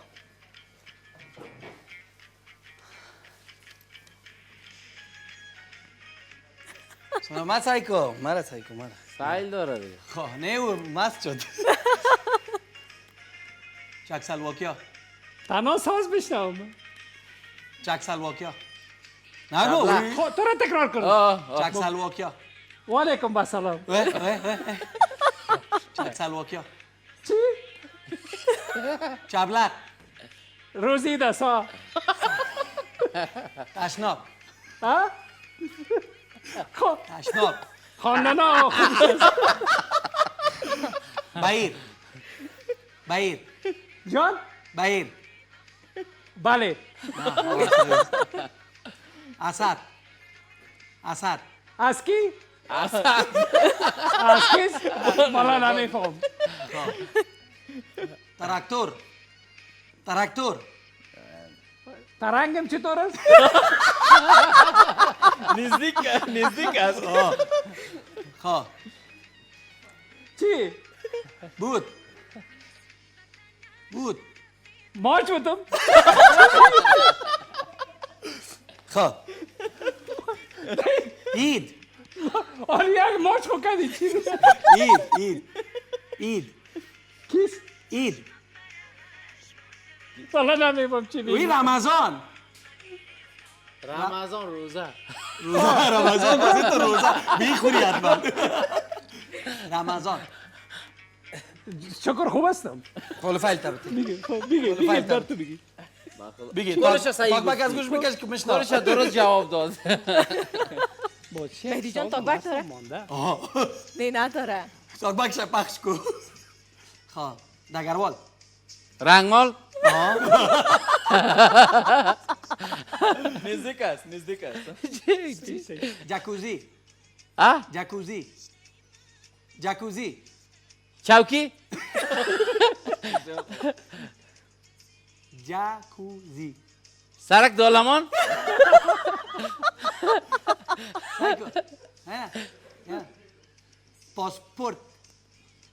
پاسپورت چی؟ پاسپورت پارک خواه آشم خوشو آشم خوردم ما ایسو مرسل بوتل. به شک تا والا بیتون به شک هر کدامش غلط گفتیم. زنده باشی مسعود جان. مسعود جان بیخی قیافهش هم بیخی تغییر کرده و ماشاءالله چی گیم های زیبایی داشتیم همین اکنون. بسیار جالب بود. بسیار خود جواب داده. تعریف مرا خودت صحیح جواب دادی. بهیری جان نمیگی چقدر تعریف مرا کرد.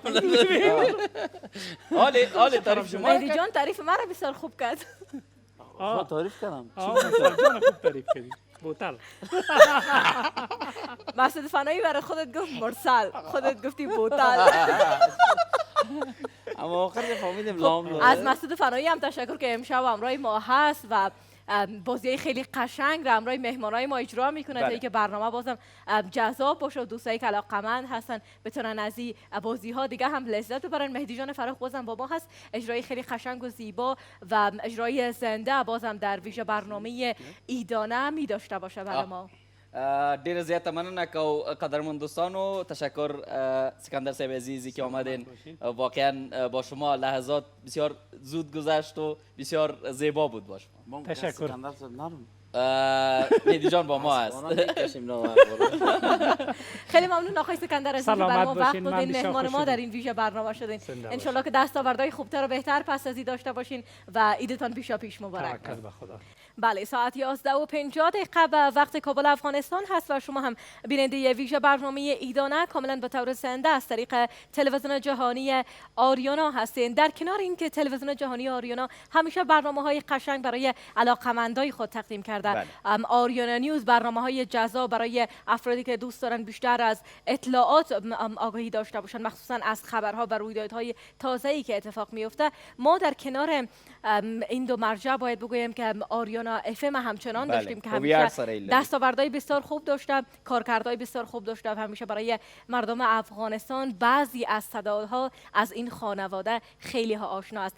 خوشبخت آن کسی است که بخشیده می شود. آرزو می کنم که شما هم از جمله این خوشبخت ها باشین. طاعات عباداتتان قبول درگاه حق بوده باشه و در کنارش روزه ماه مبارک رمضان را پر از خوشی سپری کرده باشین و حالا که نزدیک های عید فطر هست، پیشاپیش عید بر شما همچنان مبارک باشه. نگاه کوتاه به فعالیت ها و کارکردهای رادیوی آریانا و آریانا نیوز در افغانستان داشتیم که چقدر تونستن فعالیت داشته باشن و امروز هم خوشبخت از خانواده آریانا و آریانا نیوز هم مهمانایی را امشب با خود داریم. بله، درانه مهمانه را سره دي، همکاران را سره دي چې تل یې تاسو غږونه اورېدلي دي. اما د څېرې سره هم آشنا هستی، که څه هم د خالده جانې سره هم آشنا هستی، که انتخاب بینیده خپرونه کې مو لیدلې، همدارنګه حبیب جان ناظم سره هم آشنا هستی، سینما خپرونه هم مخته وړي او په رادیو کې هم سینمایي خپرونې مخته وړي. دواړو ته ښه راغلاست وایم. خالده جان خوش آمدی. عیدم پیش از پیش بر شما مبارک. سلامت باشین. من هم سلام تقدیم میکنم به شما و به همه بیننده های ما و عیدم پیش از پیش به همتون مبارک. سلامت باشی. خالده پوپلزی یکی از چهره های شناخته شده. خالده حمیدی. خالده حمیدی. بله. ما یک خالده پوپلزی البته ورزشکار بوده به طرف ورزش، ولی خالده حمیدی که دوستایی که با چهرهشان آشنا هستن با صدایش هم آشنا هستن. خالده جان با رادیوی آریانا دو برنامه خیلی قشنگ داره، رنگینه و مست میوزیک، علاقه‌مندای بسیار زیاد داره، تماسای فراوان میگیرن و همچنان حبیب ناظم که برنامه خیلی گیم شوی جالب به نام گپ داره. نامای برنامه شگرفتن تا دوستایی که از رادیو و صدایشان هم بشن حداقل با چهرهشان هم آشناشون، چون آقای ناظم برنامه سینمایی تلویزیون جهانی آریانا رو همچنان به پیش میبره. عید فطر پیشاپیش بر شما مبارک باشه. سلامت باشین مرسل جان، بیجان عزیز ما و تمام بیننده‌های عزیزی که تا این جمع به حوصله‌مندی برنامه زیبای شما رو تماشا کردند و عید شما همچنان پیش از پیش مبارک و آرزو دارم یک عید خوب از پر از دستاورد و یک عید خیلی خوش و شاد را همه هموطنهای ما در افغانستان و بیرون از افغانستان به خیر تجلیل بکنن و داشته باشن. سلامت باشین. انشالله که شما هم عید براتون خوش گذشته باشه. مهدی فراخ در کنارتان نشسته، آهنگای قشنگ براتون خواست، لذت بردین؟ دقیقاً. خیلی خیلی خیلی آهنگای مهدی جان ما در برنامه هم اکثرا دوستا فرمایش میتن، شنونده‌های خیلی زیاد دارن، آهنگایشون رو نشر میکنیم در برنامه و در این عید هم خرسند هستیم که کنار مهدی جان فرخ. خالده پوپلزی به برنامه هایی که خودت هست. خالده جان فقط نامش خالده جان. خالده جان خودت که به برنامه رنگینه هستی، مست میوزیک هستی، چقدر درخواست نشر آهنگ مهدی فرخ با خودت میاد؟ تقریبا 60%. 60%. بیشتر کدام آهنگش مردم خوش داره؟ بیشتر در این اواخر آهنگ جدید یک قدم مانده، امی آهنگ زیاد فرمایش داده میشه و در تاپسی هم که ما هر هفته جور میکنیم مقام دوم یا سوم و یا هم اول میگیره. اتفاقا امی آهنگ یک قدم مهدی جان بر ما تا حال زمزمه نکرده دیگه. زمزمه کنیم یا بخونیم مکمل؟ بله البته اجرای مهدی جان هم می داشته باشیم، ولی یک چیز در برنامه بهیر یاد ما تو رفت. بله هغه هم پام دغه ټایم کې همدا اوس د شپې 11 بجې او 55 دقیقې دي او همدا اوس هم ډېرې دوستان او ډېرې خلک چې وخت یې نه لرو دا اوس راوتي دي او لباس ځان له اخلي خریداري کوي او زمونږ ګران همکار یما پوپلزی همدا اوس گزارش خپرېدو ته چمتو دی. اختر دې مبارک شه یما جانه او گزارش به ستاسو نه وګورو. تشکر به ایر عزیز. عید خودتان پیشا پیش مبارک، عید مرسل جان مبارک و از تمام هموطنای عزیز ما عید سعید فطر را پیشا پیش برشان تبریک میگم. خدا کنه که جور و صحت و سلامت باشین. امشب ما برآمدیم به سطح شهر، البته در چهارراه پلسار برآمدیم تا بتونیم یک گزارش خوب خدمت شما تقدیم کنیم. فقط برنامه ما را بیننده باشین. السلام علیکم صاحب، ساعت مبارک، بخیر هستین؟ عید شما پیشا پیش مبارک حاج صاحب. صحت سلامت هستین؟ میشه خود کوتاه معرفی کنید؟ اسم عبدالقدیر، مشهور به ماماوید پلسار. ماماوید پلسار میگم. ماماوید پلسار. والا بسیار خوب شد که ما هم دمی ساعت آمدیم دیگه. امشب مهمانتون مینا هستیم در پلسار. خب عیدتون پیشا پیش مبارک باشه. چطور برآمدین در این وقت شب؟ والا برآمدیم که برای خوارزادا یگان واسکت یگان بوتیگا پایا خوش کنن. بیانی بچین بیانی چیکه بیانی آجی سب سرور کجاستی؟ بیاین که این ماما بیادر اینه براتون امشب سلام.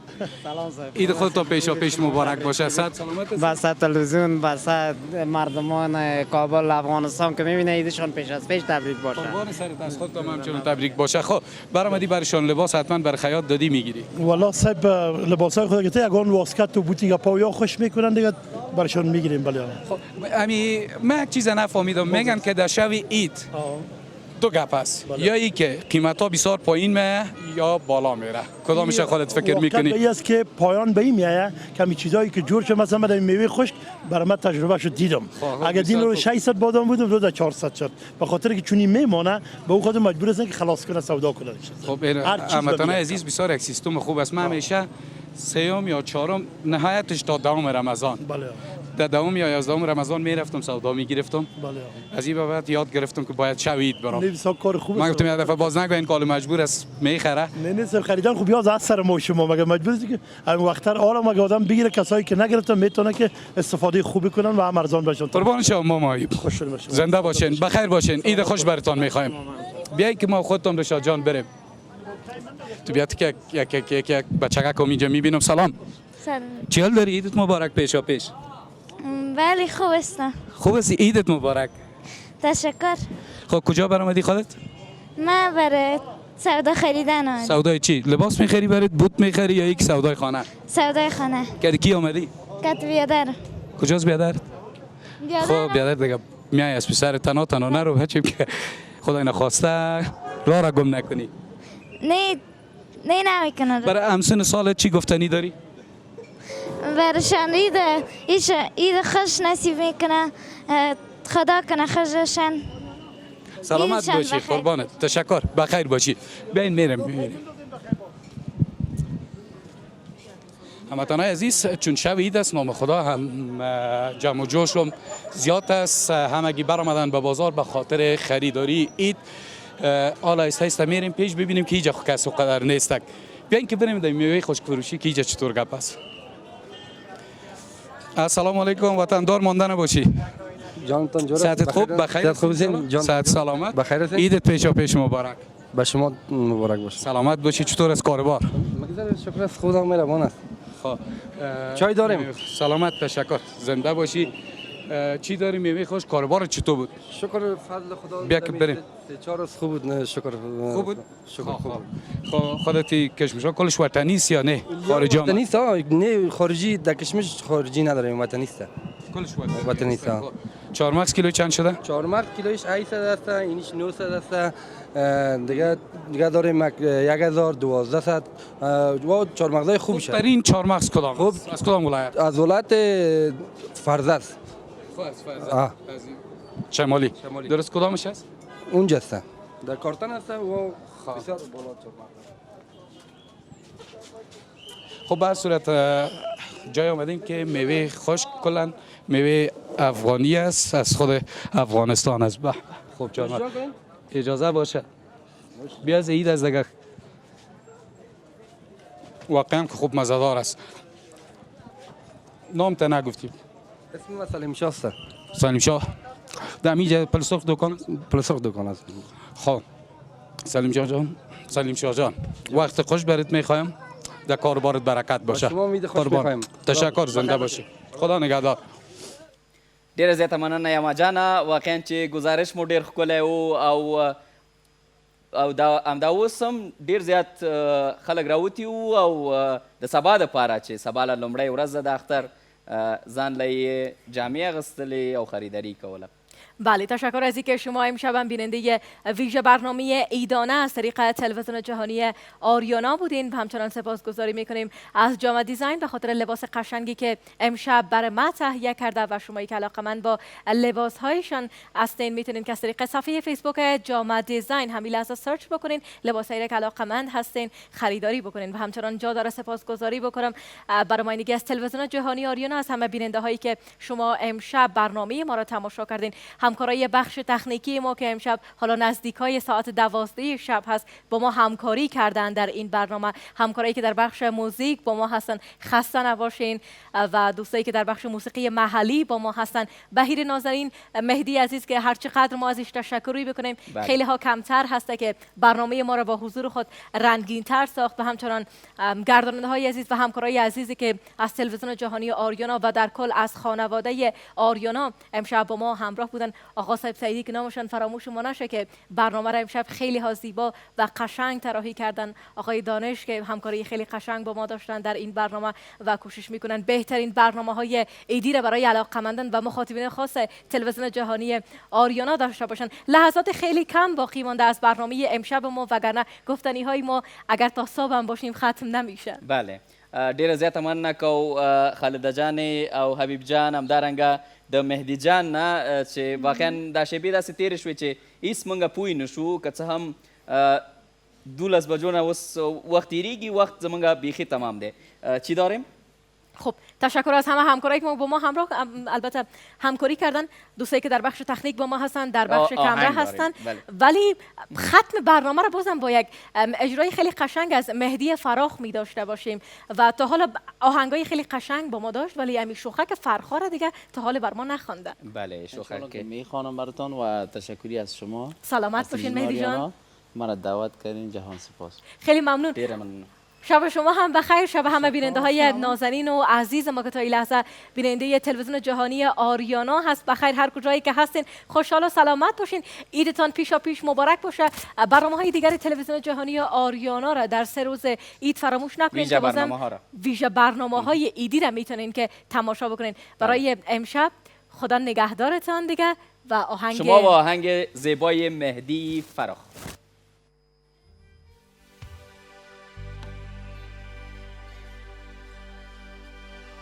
در فصل بهار نیایی من گریه کنم،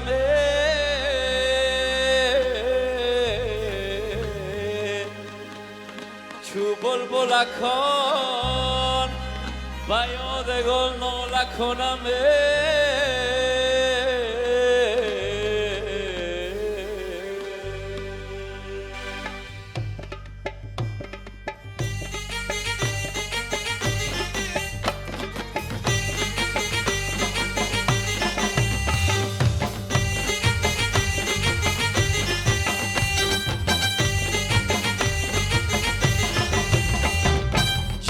جانم شوخک فرخارمه،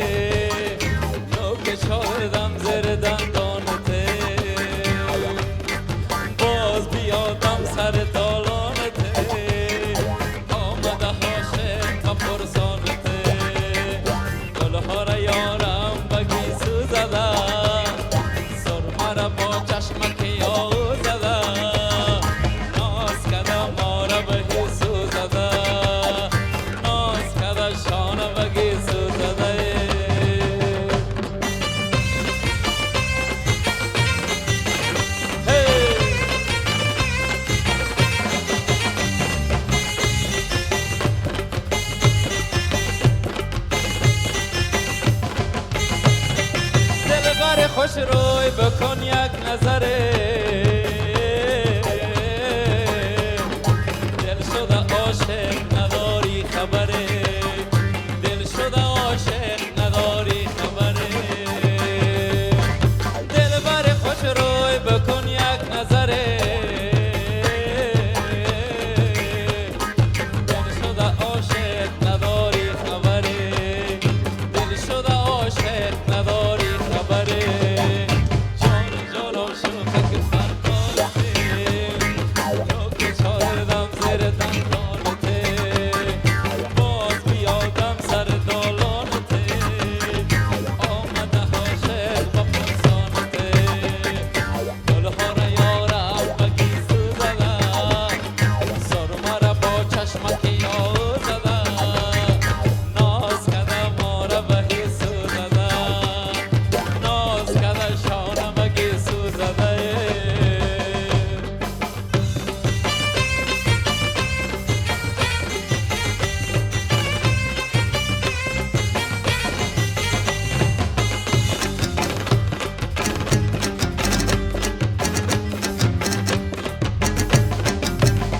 دیوانه منو بیچاره منو در عشق تو من مستانه منو بیچاره منو دیوانه منو در عشق تو من مستانه منو یارم تو کجا پیشم تو بیانی از ما تو جدا